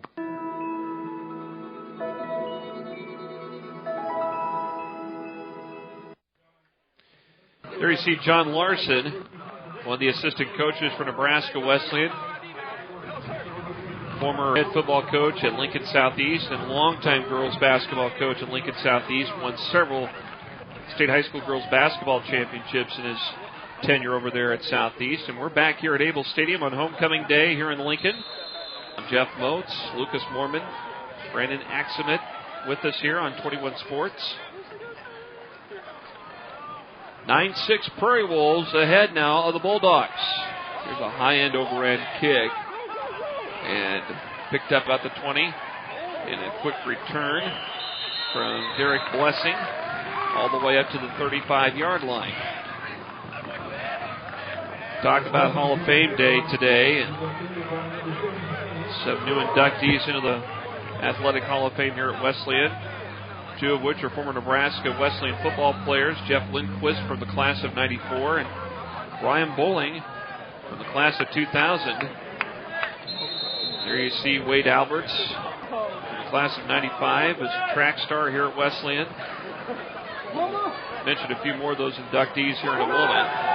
And an option keeper here by Von Thomas. And Thomas picks up about 2 yards up to the 37-yard line. Well, maybe that's something that Concordia is going to do as you talk about the Hall of Fame inductees, Jeff. There you see some of those other inductees. Teresa Watson from the class of 95, a track star, as I mentioned, Wade Alberts. Jackie Newhouse, class of 99, was a soccer standout here. Dr. Rick Harley, the tennis coach, got the Spirit of the Plainsman Award, too, part of this year's 2012 induction class. So congratulations to all of the inductees. Thomas looking to throw near side. It's up in the air, and Klaus almost had it, but collided that time with Corey Jones. Or I beg your pardon, Eric Richards. Richards was the guy covering. Richards had a couple nice plays out there in coverage along the edge when the Bulldogs try and go deep down the field. And really right now that's one thing the Bulldogs have going offensively is a couple big plays. Klaus makes a pretty good play on it, but right there in coverage was Richards, 3rd and long, and Bulldogs only 4 first downs in that first half of play, looking for their first one yet here in the second half. 3rd and 8. And now we got whistles. False start against Concordia as the penalty flag comes out. False start. Off with number 5. 5-yard penalty. Still 3rd down. Jeff Ball's one of the wide receivers. That's one of the places you really hate to see a false start if you're an offensive coach, because as a wide receiver, you're just watching the ball. You don't move until it does. And we haven't mentioned him a lot today. He's been one of the other targets that Thomas has had. Short screen toss. It is complete. And reception made and finally tackled at about the 40-yard line. Catch made by Victor Brown. Had some blue out in front of him, but a lot of that blue was bunched up there. Not a lot of room to work with. They set up the screen pass. Brown, maybe the more explosive or speedy of the 2 running backs, gets it there, but a lot of white shirts converge quickly. See if they try and get Eiler a return set up here, if they come after the punt this time. Eiler hanging around the 20. Here's the punt. Another beautiful spiraling kick. Eiler gets it at about the 11. Still on his feet. And finally brought down close to the 20-yard line. Hideout spins him out of bounds. They did a good job. Sometimes those high booming kicks gives Eiler a little more time to size up a route and get to the sideline. Prairie Wolves back on offense.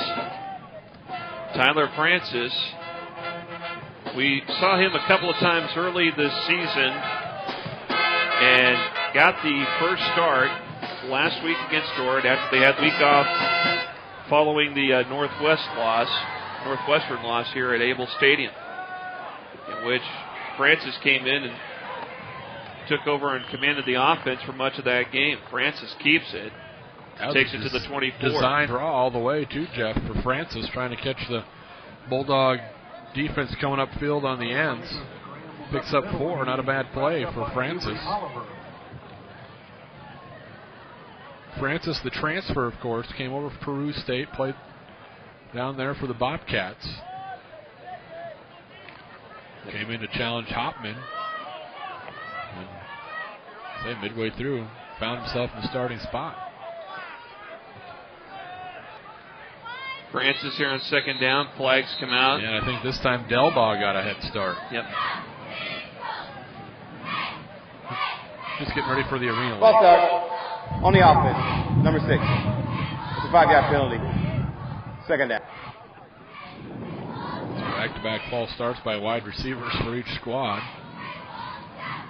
It's kind of like a carbon copy of what they've been doing. We saw the first score from Concordia, point after block.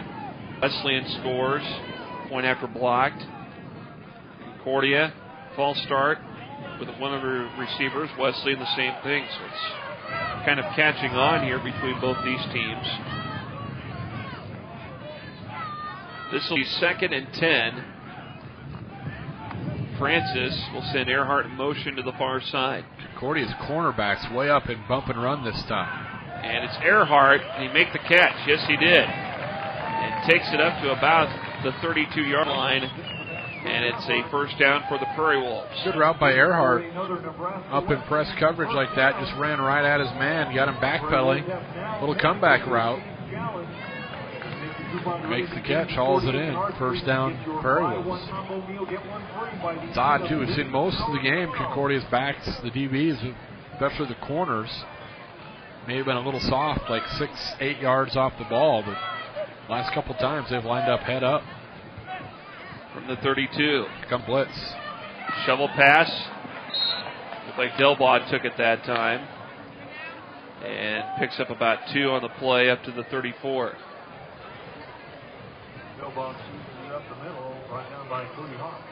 Second down here for Wesleyan. But to finish the thought about Tyler Francis, he really made himself known in that Northwestern game. And, you know, from some early turnovers that were committed by Nate Hopman, Francis came in, had to pick up some slack. They got the week off. Coming into last week's game, won the starting job and had a good performance. And here's a pass to Delbaugh with the reception.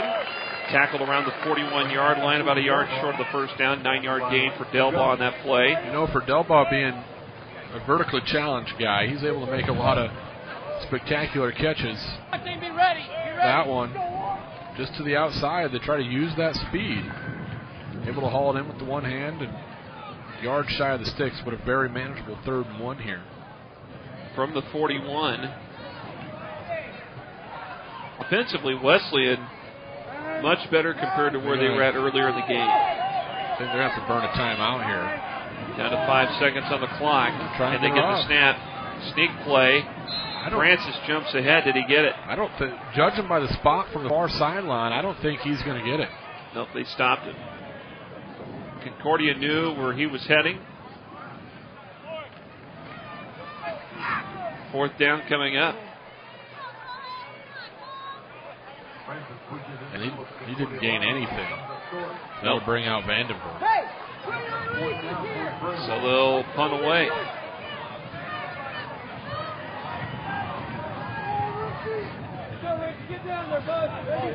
Vandenberg is yet to kick.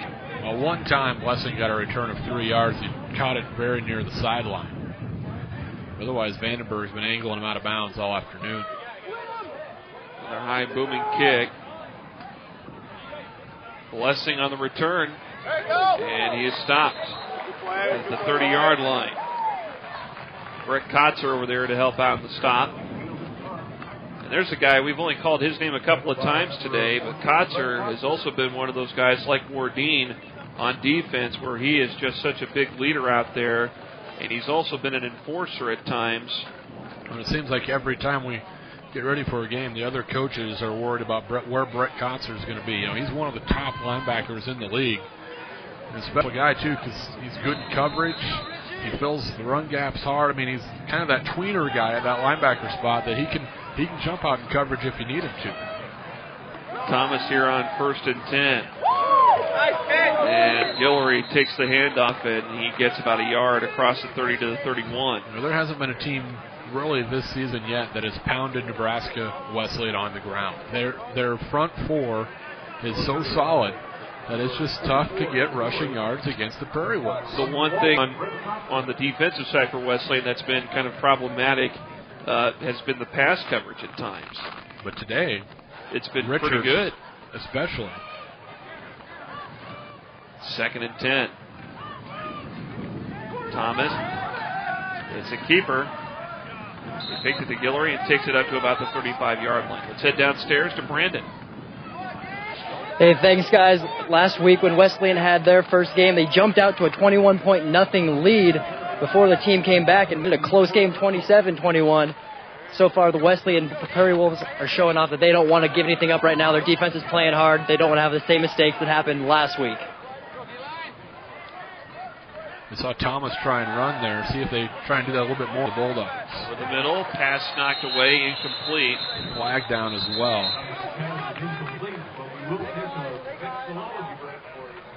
Flag out. Let's see what the ruling is on the field. I think it looked like maybe holding over there, and one of those outside guys who Coach Winter knew they'd have their hands full with the outside rush of Walton. And that pass just went right in and out of the hands of the tight end that time. Would have been first down yardage. Well, now they're going over to talk to Coach Winter.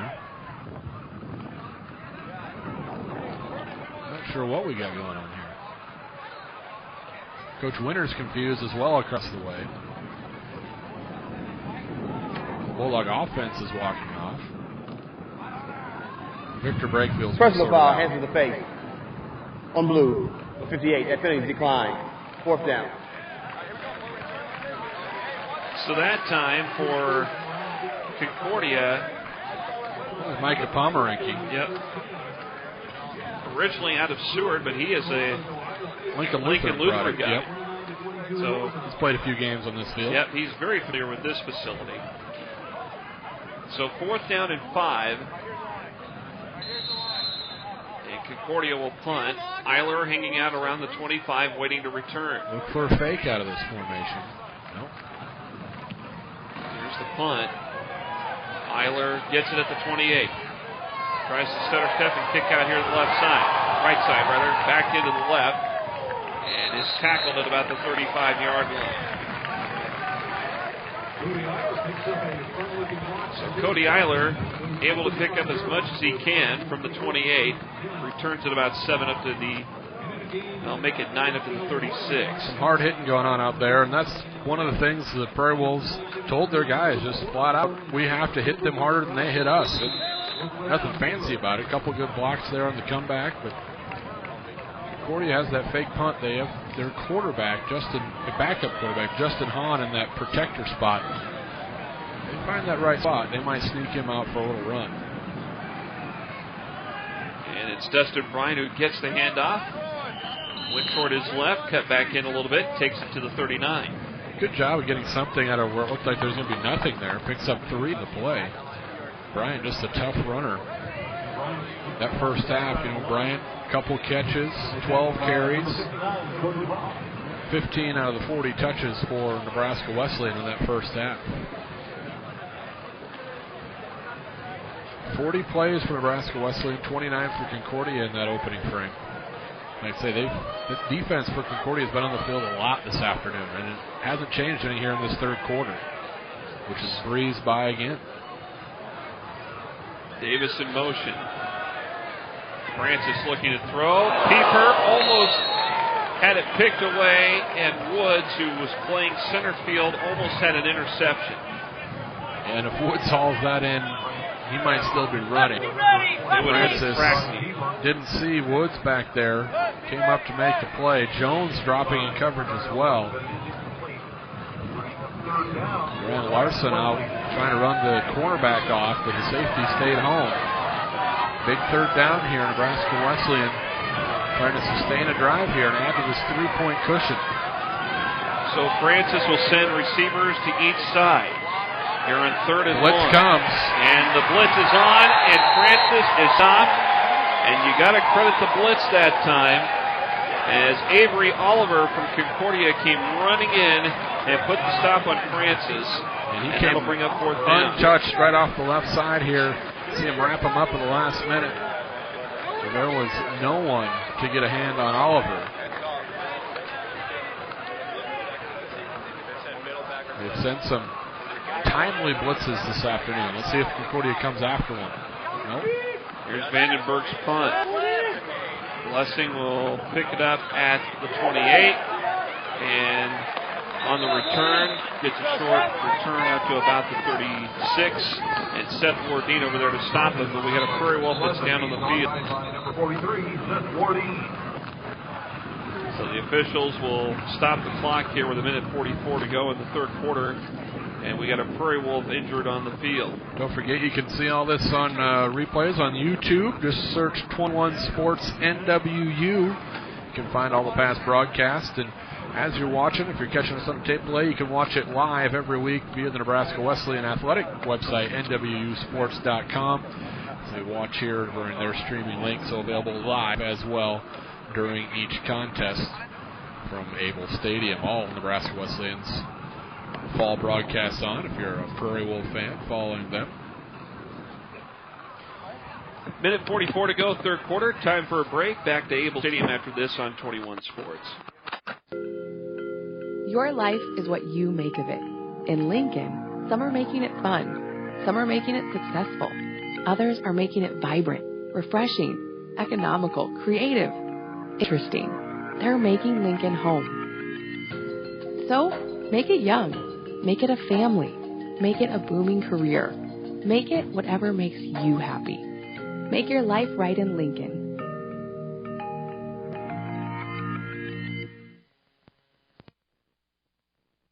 Dr. R.E. Cycle here with a simple but important message.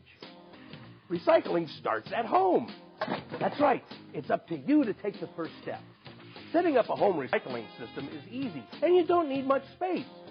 Find out how at recycle.lincoln.ne.gov. Recycling is good for our community and our planet, and you don't need to be a genius like me to get started. So do the right thing, the recycle thing. Brett Kotzer being helped off the field, the senior out of Ewing, Nebraska, getting hit. Let's take a look at this again. Kind of holding the rib there almost. Yeah. He took a shot. See if the Concordia offense can string together a few first downs here. The Prairie Wolf defense have kept him in check all afternoon. Swing pass complete to Quinabo, and he has ran out of bounds around the 41. Von Thomas, the quarterback, has been bottled up rushing so far. They haven't ran a lot of designed runs for him. He gets a lot of his yards off scrambles, but with not much else going in the rushing department, I wouldn't be surprised if maybe they try and run a few more designed runs and respot the football there. Back at the 40. 2nd and 6 here for Concordia. Pistol formation again for Thomas. One back behind him. 2 wide outs far side, 1 near side. Low snap. Rolls out to his right. Pursuit is on. Tukolsky was there, but he manages to get out of that tackle and was stopped initially there by Hunter Hand for Nebraska Wesleyan. He's the freshman out of Springfield. And that was just a designed run. To see him working on Kotzer there. Maybe it is a rib issue. They're trying to get those pads off. Take a look at it. But a designed run for Thomas, but give the Prairie Wolves credit again. They stayed home. They kept their outside contained. That's what the coaches preached and harped on all week against Thomas, just to keep your outside contained, because that's really where he can hurt you and turn the jet zone. Play action here from Thomas down the field, and it's Quinabo makes a catch at about the 30, still on his feet, cuts back inside. He's inside the 20 and finally tackled. They're going to mark him down at the 16-yard line. A good pickup for Concordia. Pick a nice block downfield from Josh Schlechter, too, the freshman from Omaha Creighton Prep. Pretty good ball this time from Thomas as the defender fell down. There's the block from Schlechter.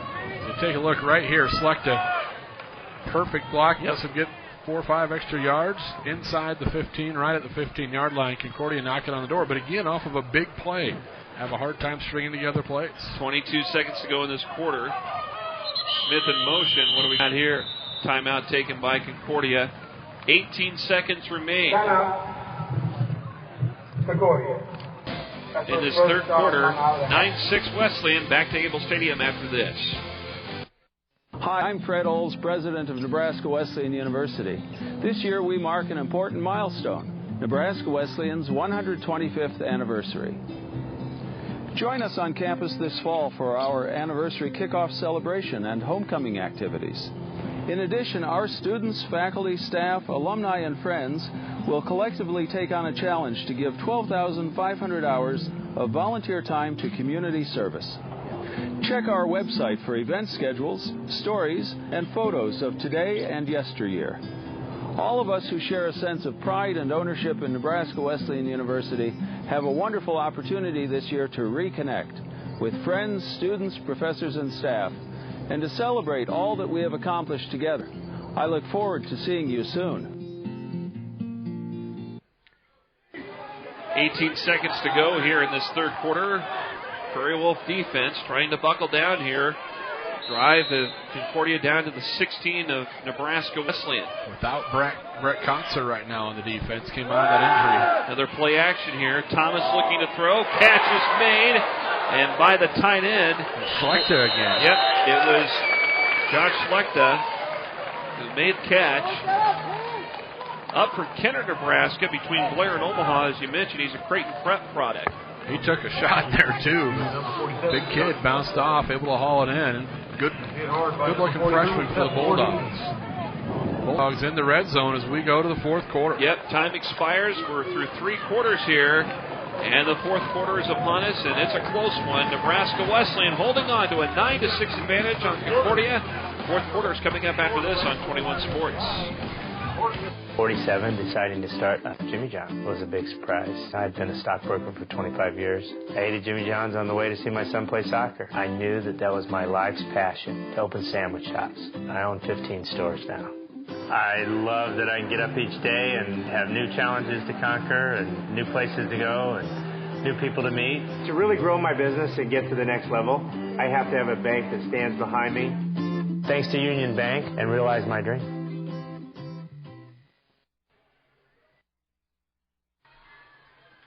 21 Sports bringing you GPAC football today here from Abel Stadium on homecoming for Nebraska Wesleyan. The Prairie Wolves leading 9-6 here as we begin the fourth and final quarter of action here at Abel Stadium. You can see us in our booth from a distance.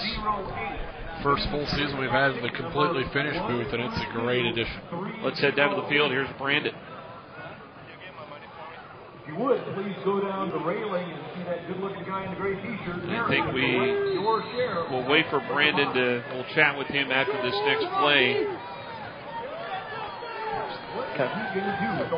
So 2 wideouts to the near side here on first and goal from the 10.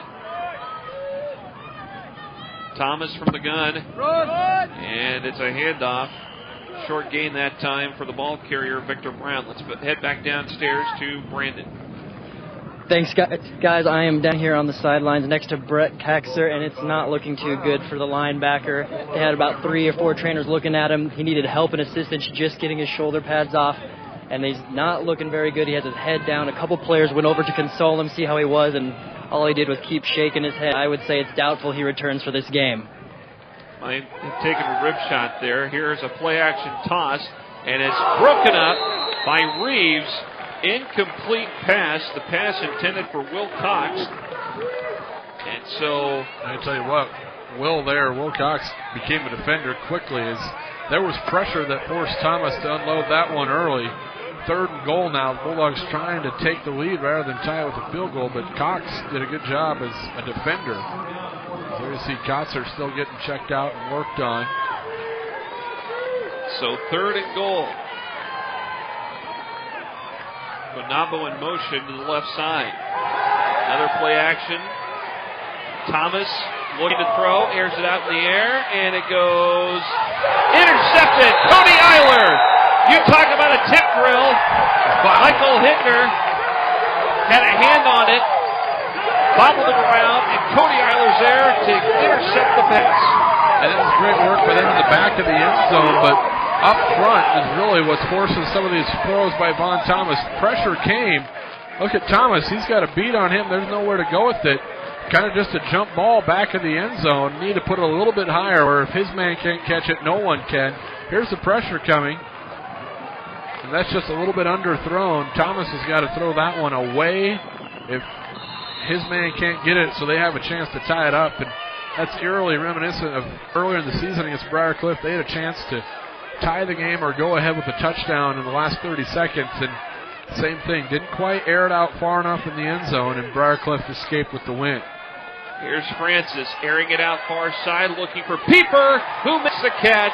And with double coverage all around him, they're going to mark him down at the 48-yard line, and a first down for the Prairie Wolves. And why not? That's the great time to take a shot down the field. You just come off a big turnover, try and keep that momentum going. Pieper, good hands, good footwork to keep it in on the far sideline.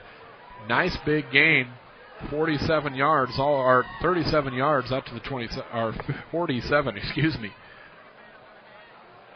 So first down here for the Prairie Wolves. They'll spot it actually at the 48. Great job by Pieper, though, on that sideline. Nice ball from Francis, too, because he had to fit that in there between that double coverage, as you said. Trips to the near side. Movement on the line. Flags come out. Free Likely play an here. offside. Pass is complete to Jordan Delbaugh. And Delbaugh makes the catch. And now we got some other extracurricular activity. Some pushing and shoving happening after the play was ruled dead. Well, Darnell Woods trying to shed his block over there and trying to get rid of trying to get rid of Connor Davis. He's blocking on the outside. Size on the defense, number 97. That's a 5-yard penalty. First down. So now the penalty bug has seemed to caught on with Concordia here. And obviously some penalties, some simple mistakes that have proven to be costly. Think back to the offsides penalty when it was 4th and 1 inside the 10-yard line. Next play, Wesleyan got the touchdown. So it's the timeliness of the penalties as well. Bryant gets the toss, going around right side. Plows ahead, gets the first down, and is forced out of bounds. Wesleyan offense finding a little bit of a rhythm here, mixing it up. Bryant on the ground. Let's check in again with Brendan Axeman. Hey guys, over the past few games, the coaching staff and Prairie Wolf defense is putting a big emphasis on turnovers. The last 2 games, the Prairie Wolves have got a total of 10. And as you just saw a few plays ago, Eiler with his 2nd interception of the game. So they're definitely focusing on getting those turnovers.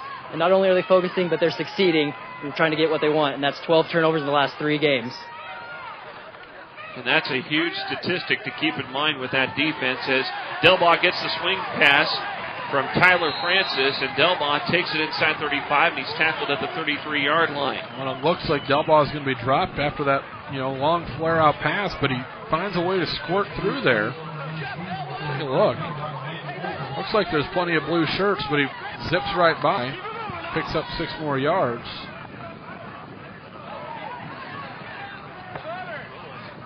Delbaugh just keeps taking a beating, but he keeps hopping right back up. We've seen this formation earlier. They try to go deep down the middle of the field. Pieper out of this with the receiver stacked. Francis lost the football, fumble on the play. A pile for it. Looks like Wesleyan's back on top of him. Yep. Bad exchange on the snap, and Wesleyan gets it back here. We got 2 yards out of the fumble.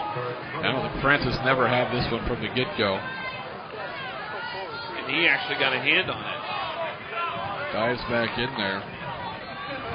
Every man for themselves in the bottom of that pile. Third short.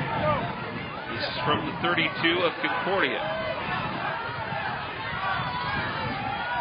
Maybe a little shovel pass here. To the near side is Brian, who gets the reception. Picks up the first down inside the 30. And they'll mark him at the 29-yard line. So a first down here for Wesleyan as they continue the drive. We talked about it earlier that the Bulldog defense just seems to lose those backs out of the backfield. 3-4 yard gain easy on those in those short yard situations. You can just get it to Brian or Delbaugh or even Jones has been out of the backfield. Erhart from that slot. They kind of just sneak out there and they go unaccounted for. By the time the Bulldog secondary has time to react, they're 4 or 5 yards down the field. Delbaugh gets the toss, coming around, going right in, tripped up, and stopped at the line at the 29. Tom Melander did a great job just to get a hand on, kind of knock the leg out from behind Delbaugh. Otherwise, that little gadget play looked like it might have been good for big yardage, but Melander able to knife through there and break it up. Second down here for Wesleyan. You know, with the amount of scoring we had, 10:40 left in this one, I mean, a touchdown here makes it a pretty uphill battle for the Concordia offense. That same stacked formation, we've seen it a couple times. Francis looking to throw, in trouble. Penalty flag throw, and likely a block in the back, but he is taken down hard. And he was sandwiched big time there. Yeah, he was already engaged down low, and then looked like up high. You know, I think maybe that one looked a little worse than it was as he came high. It wasn't a real vicious hit, more of a bear hug to the head. Bracco came in and there's a flag on the play, which is, like you said, more than likely a hold. It's against Wesleyan. Here's Victor Brakefield with the ruling on the field.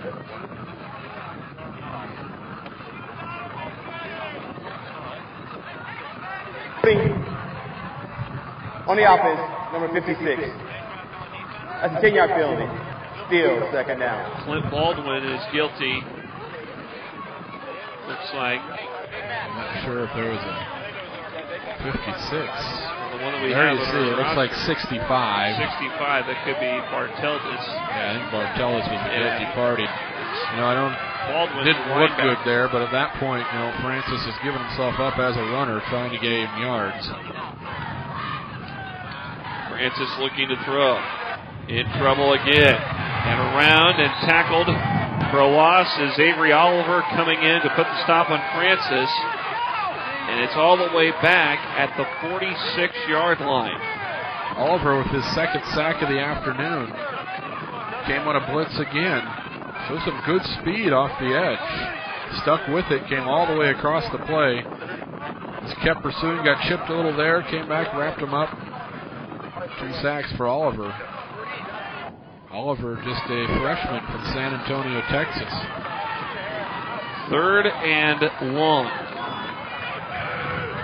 At the 46, Francis handing it off to Bryant. Bryant is tackled and stopped quickly. Coming in was Dylan Heidoff to make the stop at 4th down. What looked like a very good drive has stalled. All the way down to the 29-yard line of the Bulldogs. And they've gone backwards 3 plays in a row, and now not even a field goal attempt. You have to punt it away. They'll probably just sail this one into the end zone, so Blessing doesn't have a chance. Hindenburg's punt. This one going over here to the near side and goes out of bounds. Try a little coffin corner kick that time. Let's see where they mark it at. 18-yard line. Vandenberg has done a great job all season for the Prairie Wolves. The junior out of Dade City. Had a great average in said the coaches told him, hey, your average may take a little bit of a hit this week because we want to keep it out of the hands of Blessing. See this Bulldog offense has been bottled up by the Prairie Wolves all afternoon. Can string together a drive. Just lack of first downs for the Bulldogs is their biggest problem. Concordia could do that right here. On 1st and 10 from their 18. Thomas keeps it, and he is stopped by Russell Walton getting in the stat sheet a little bit more the last couple games. Keeper, Walton, comes down the line of scrimmage, wraps him up. Senior from Franklin, Nebraska. 2nd down, and we'll still call it about 10. It looks like it's still at the line of scrimmage at the 18. Thomas not really able to get anything going on the ground this afternoon. The Bulldogs in general have a hard time getting anything going against this front four. Thomas rolling left, throws it out to the far sideline, out of bounds, incomplete. Walton with pressure again.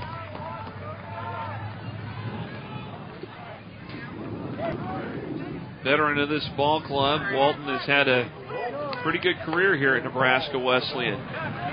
Preseason NAI All-American this season.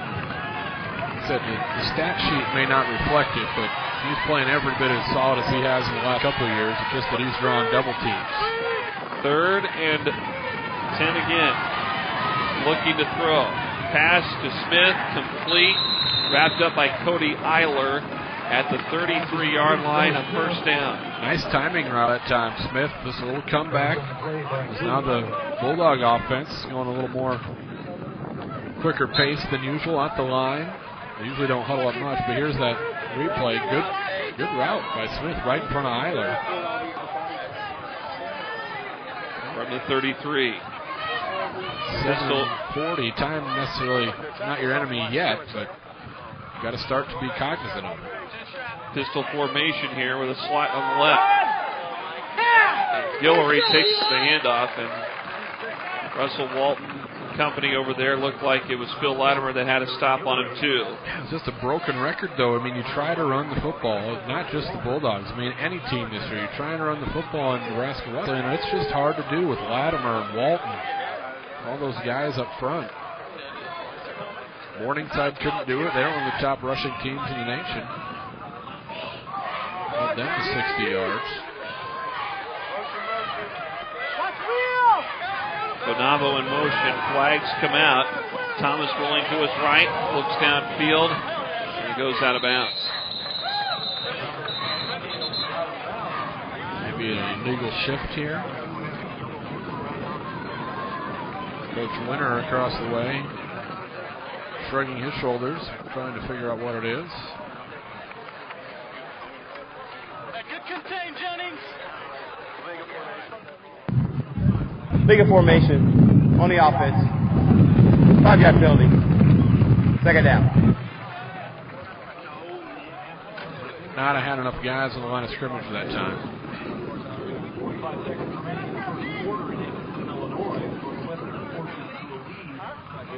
Take away some of the big plays from Concordia, and that offense just really struggling. Only 181 total yards overall. They do have 143 through the air, but not a lot of consistency from the Bulldogs here this afternoon.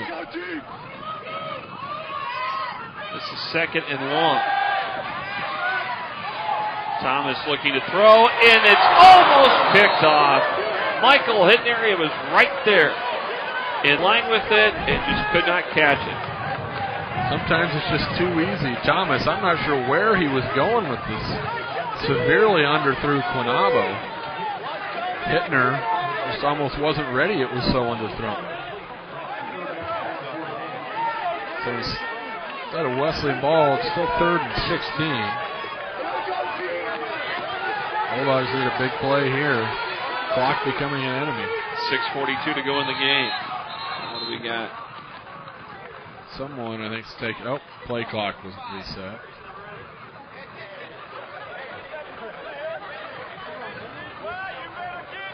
Let's go, team! Let's go, team! Thomas again. Going near side, looking to throw to the near side, and it goes incomplete. And Thomas has not had the best of luck throwing the football lately. Not at all through the air, and the receivers even looked over the sideline that time, and they all kind of had the same look of what's going on here over some of their teammates and coaching staff. Everyone maybe on the wrong page there, just a little confused. Thomas just aired it out. It hasn't helped. They haven't got a great pass protection up front, especially from the box. Here's the punt. Okay. Eiler gets it at the 44 and quickly wrapped up and stopped at the 45. And Eiler lost his helmet too. As he comes trotting off the sideline. And there's another kid that's had a very good career here. Amazing career, Cody Eiler. And he really does it all too. He'll block a kick for you. He'll bring it back on the return game. 2 interceptions today.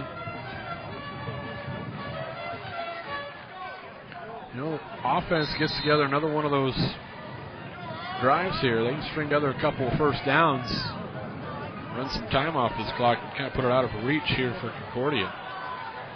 Now they stack 3 receivers over on this near side. Some formations we haven't seen this season. Here's Dustin Bryant, who gets handoff. He found an open path through the middle, zigzagged his way inside the 50 down to the 48 of Concordia. Got through that first wave there. Good kick out on that right side of the line. Gave Bryant just a little bit of room to work. Showed that's all he needs. 7-yard pickup on the play for Bryant. 6:08 counting. And Wesleyan here on 2nd down and 3. Neither team with a lot of rushing yards through 3 quarters. Neither team over 50, but a lot of it's been in the air. Francis out of the gun here on 2nd down. It's a draw play. He'll keep it. Keeps it alive. Past the 40.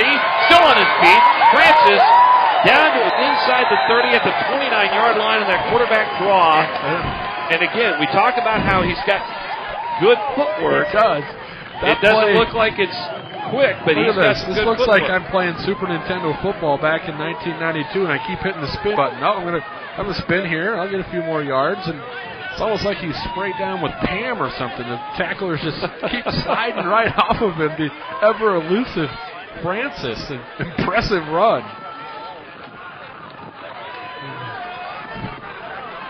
So from the 29, it is 1st and 10 for the Prairie Wolves. Here's a toss to Bryant going around right tackle.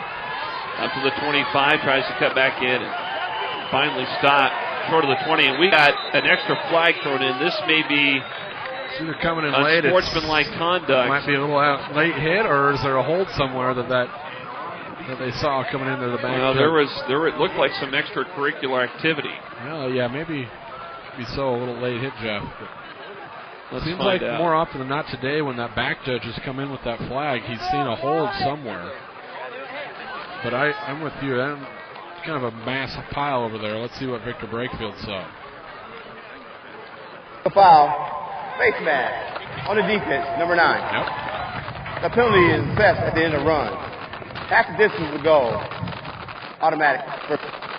Darnell Woods is a guy that we've mentioned a lot today. He's been on several plays defensively, and he's also picked up at least a couple of penalties, including this one. He's been victim of a couple flags for sure. So now the Wesleyan with a chance really to put it away here. Yep, with just over 5 minutes and counting. 1st and goal at the Concordia 10-yard line. If you can make this a 2-possession game, the way your defense has been playing, you're feeling really good. Here's a toss to Bryant going around the left side. Tries to cut back in, stumbles ahead, and tackled at about the 8-yard line. Blessing over in the defensive backfield for Concordia, talking to some of the officials, thought he got held. Look at Bryant here. Delbaugh string it out, tries to cut it back up inside.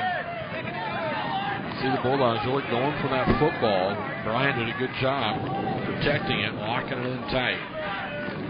That's something you got to remind your ball carriers right now. Really got to protect the football. Play clock down to 10. 2nd and goal from the 9. Francis Play action, rolling right. Toss is complete to Lovell, who takes a hit, and it's going to be marked down at the 4-yard line. And it was Woods again who tackled Lovell. And now the football, 3rd and goal at the 4-yard line of Concordia. Bulldog offense averaging 35.5 points the last 4 games. And these Prairie Wolves held them just 6 so far. It's like maybe some confusion and a timeout going to be called. So a timeout taken by Nebraska Wesleyan. 3:37 to go in this game. 9-6 Prairie Wolves on 21 Sports. Dr. R.E. Cycle here with a simple but important message. Recycling starts at home. That's right. It's up to you to take the first step. Setting up a home recycling system is easy, and you don't need much space. Find out how at recycle.lincoln.ne.gov. Recycling is good for our community and our planet, and you don't need to be a genius like me to get started. So do the right thing, the recycle thing.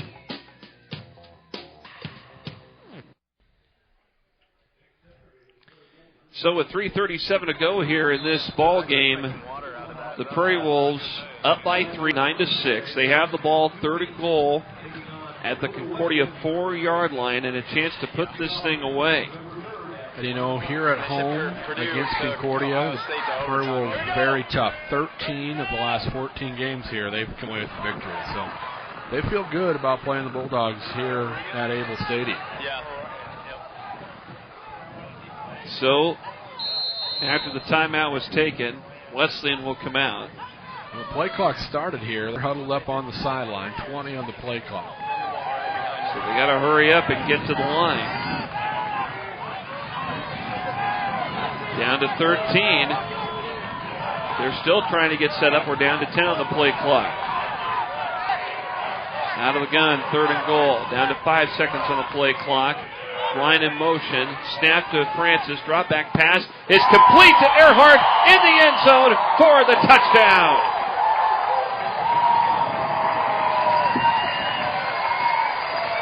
Out of a timeout, that's about as close as you want to get on that play clock. I thought they were going to end up with a delay. That was zipped close. It in there. There you see Erhart with the reception from 4 yards out from Tyler Francis. And the Prairie Wolves tack on another 6 with the point after coming up. Jay Brooks will kick. Bad snap, the hold. The kick is up though, and it is good. So 3:33 to play in this one. 10-point advantage now for Nebraska Wesleyan. 16-6 over Concordia. Back after this on 21 Sports. Your life is what you make of it. In Lincoln, some are making it fun. Some are making it successful. Others are making it vibrant, refreshing, economical, creative, interesting. They're making Lincoln home. So, make it young. Make it a family. Make it a booming career. Make it whatever makes you happy. Make your life right in Lincoln.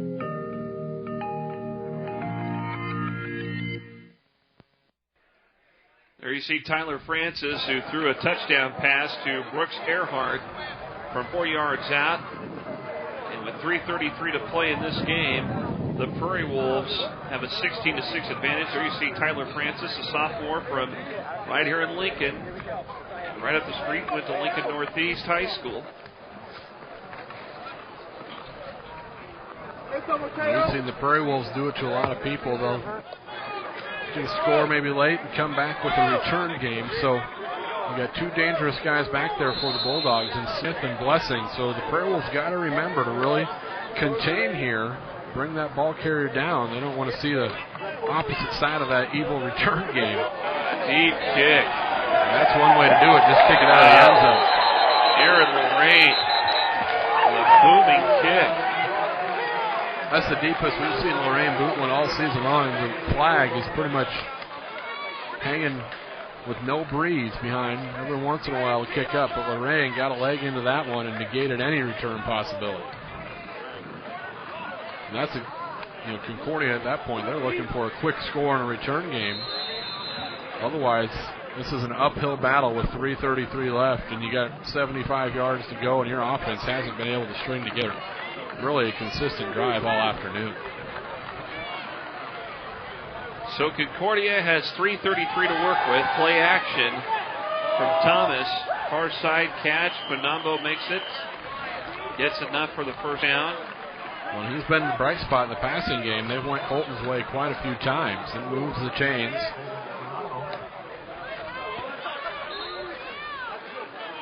.325 and counting. Concordia wasting no time getting set up. Second, and make that 1st and 10. Roll out. Jennings on him. Thomas eludes the tackle, throws it all the way out of bounds onto the track here on the near side. And there has been zero help in that pass rush from the backs of Concordia, whether out of the slot position. This time, Will Cox completely misses the block. There's pressure coming from the backside as well. There's been zero protection against that front of Nebraska Wesleyan. And how many times have we seen Thomas just airmail it into the track or out of the end zone? On at least 5 or 6 different occasions this afternoon, maybe more than that. Second down. Another play action. Throw to the far side is complete to Quinabo, and he is tackled on the far side of the field. Spencer Fett coming up with the stop there at the 38-yard line. Under 3 minutes now. Bulldogs got to move quickly. Wesleyan doing a nice job keeping everything in bounds. Here's Dallas. We saw him with a big gainer for about 17 yards earlier in the first half. If they go his way again. 3rd and 7. More obvious passing situations, but the Prairie Wolves staying with that front 4. They get good pressure out of it. Bring it out downfield, and Cody Eiler with an interception. Another pick for Eiler today, and Noah Smith may be hurt on the field as they will stop the clock. I think maybe he got his hand caught up the way he's holding it. I'm not sure, but maybe in the face mask of Eiler's, he had to turn into a defensive back himself as it was underthrown. But 3 picks this afternoon for the Prairie Wolves. And that should almost wrap things up. Pretty much. There you see Cody Eiler, the senior from O'Neill, with his 2nd interception of the day. And that injured Bulldog on the field as we take a look at this play once again. Here, when he comes down, hard to tell. I thought maybe, he got a finger stuck in that face mask of Eiler, but he's still down over there. Aaron Madsen, the trainer for Concordia, is out. Smith being helped up, and he'll come off. Be helped off the sideline. So that Prairie Wolf defense, even without Kotzer here that last quarter, has really performed just as we thought it would. It's the defense that's really carried them here with the interceptions.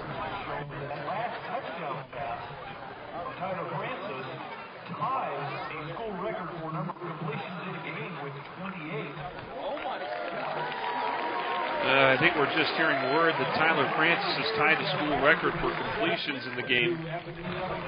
28th completion of the day on that last touchdown pass. So, and that is quite remarkable.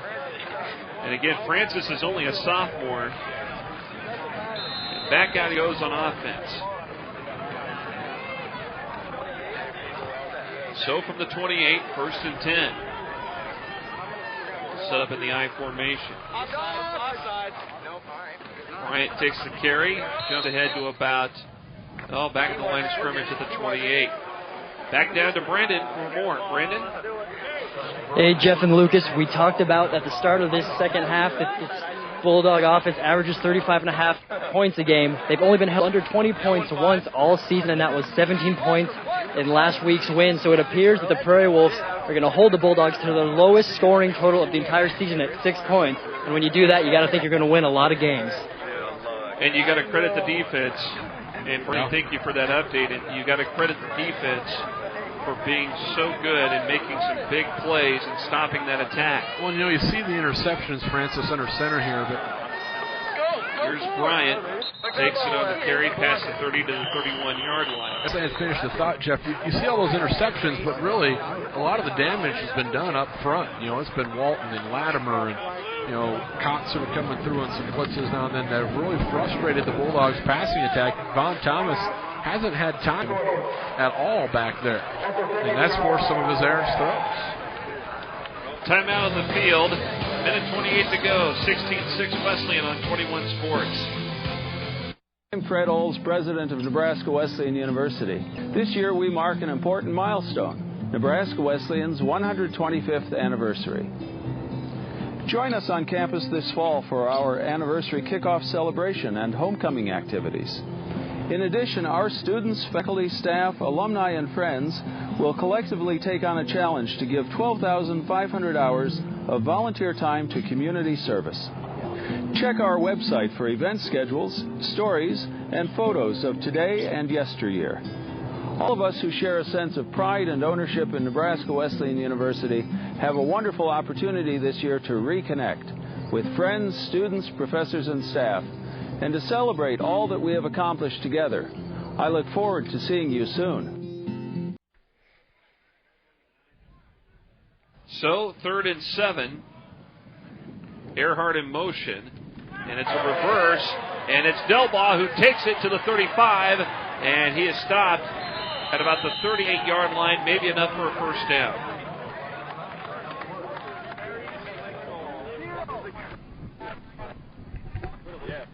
So that first down, probably going to salt this one away here. Is just 2 timeouts left for the Bulldogs, and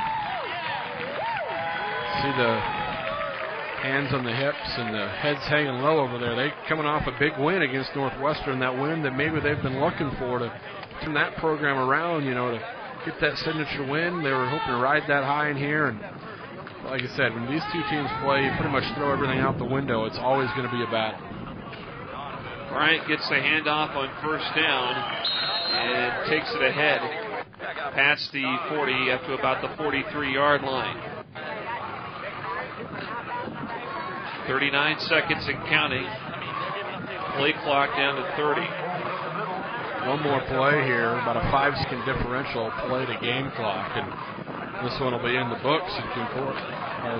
Nebraska Wesleyan add one more into that win column in the conference side of things. Down to 20. Now in victory formation. It's Tyler Francis. Get under center, take a knee, and that's it. Nebraska Wesleyan earns their 3rd victory of the season. 2nd conference win of 2012, and they do it with a 16-6 homecoming victory over Concordia. And some big play in this game. Early on, though, Concordia striking first.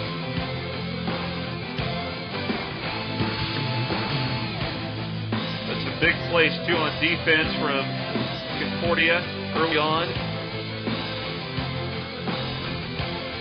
But Wesleyan picked up some momentum and just sprung ahead and got some big plays. There you see that first touchdown pass early to Colten Quinabo from Von Thomas, and then see Cody Eiler with a big return down the near side of the field. It's been defense, the name of the game for the Prairie Wolves, and they really got it done in the trenches. Frustrating Thomas, but Delbaugh fighting for extra yards all afternoon, and they did enough offensively, put points on the board behind Tyler Francis, who zips one here in front of Woods, but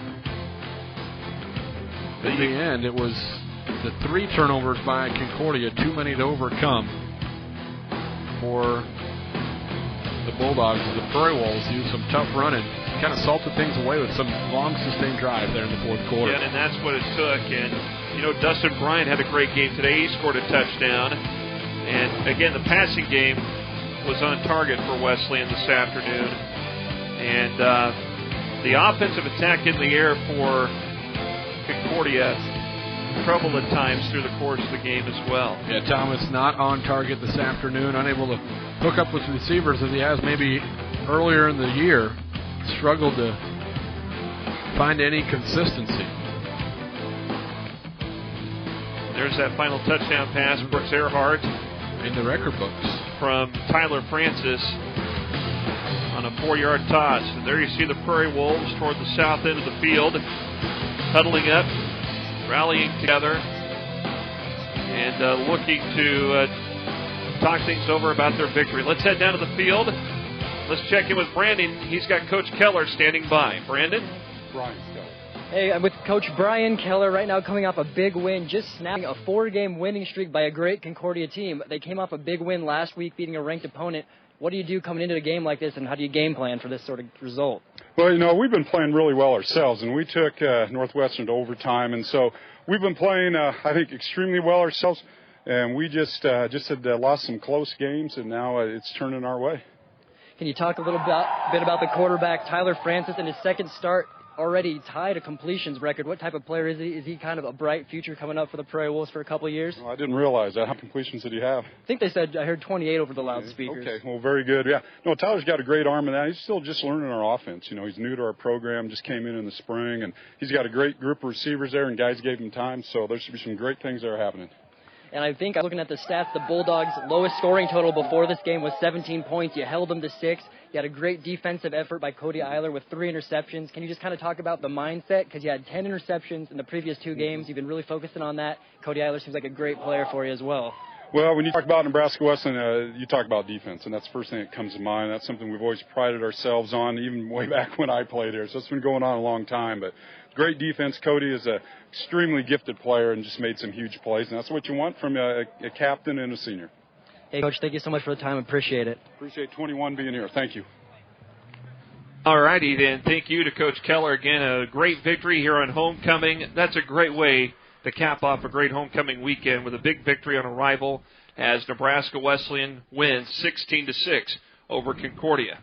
For Bill Luxford, Bo Wolf, our entire 21 Sports crew, for Brandon Axemet, for Lucas Mormon, I'm Jeff Mote saying so long. Thanks for watching. Good afternoon from Abel Stadium in Lincoln. This Great Plains Athletic Conference college football game was made possible by Lincoln Electric System. Use LES to save more. Union Bank. You belong here. And Nebraska Wesleyan University, where experience is the difference. Your experience.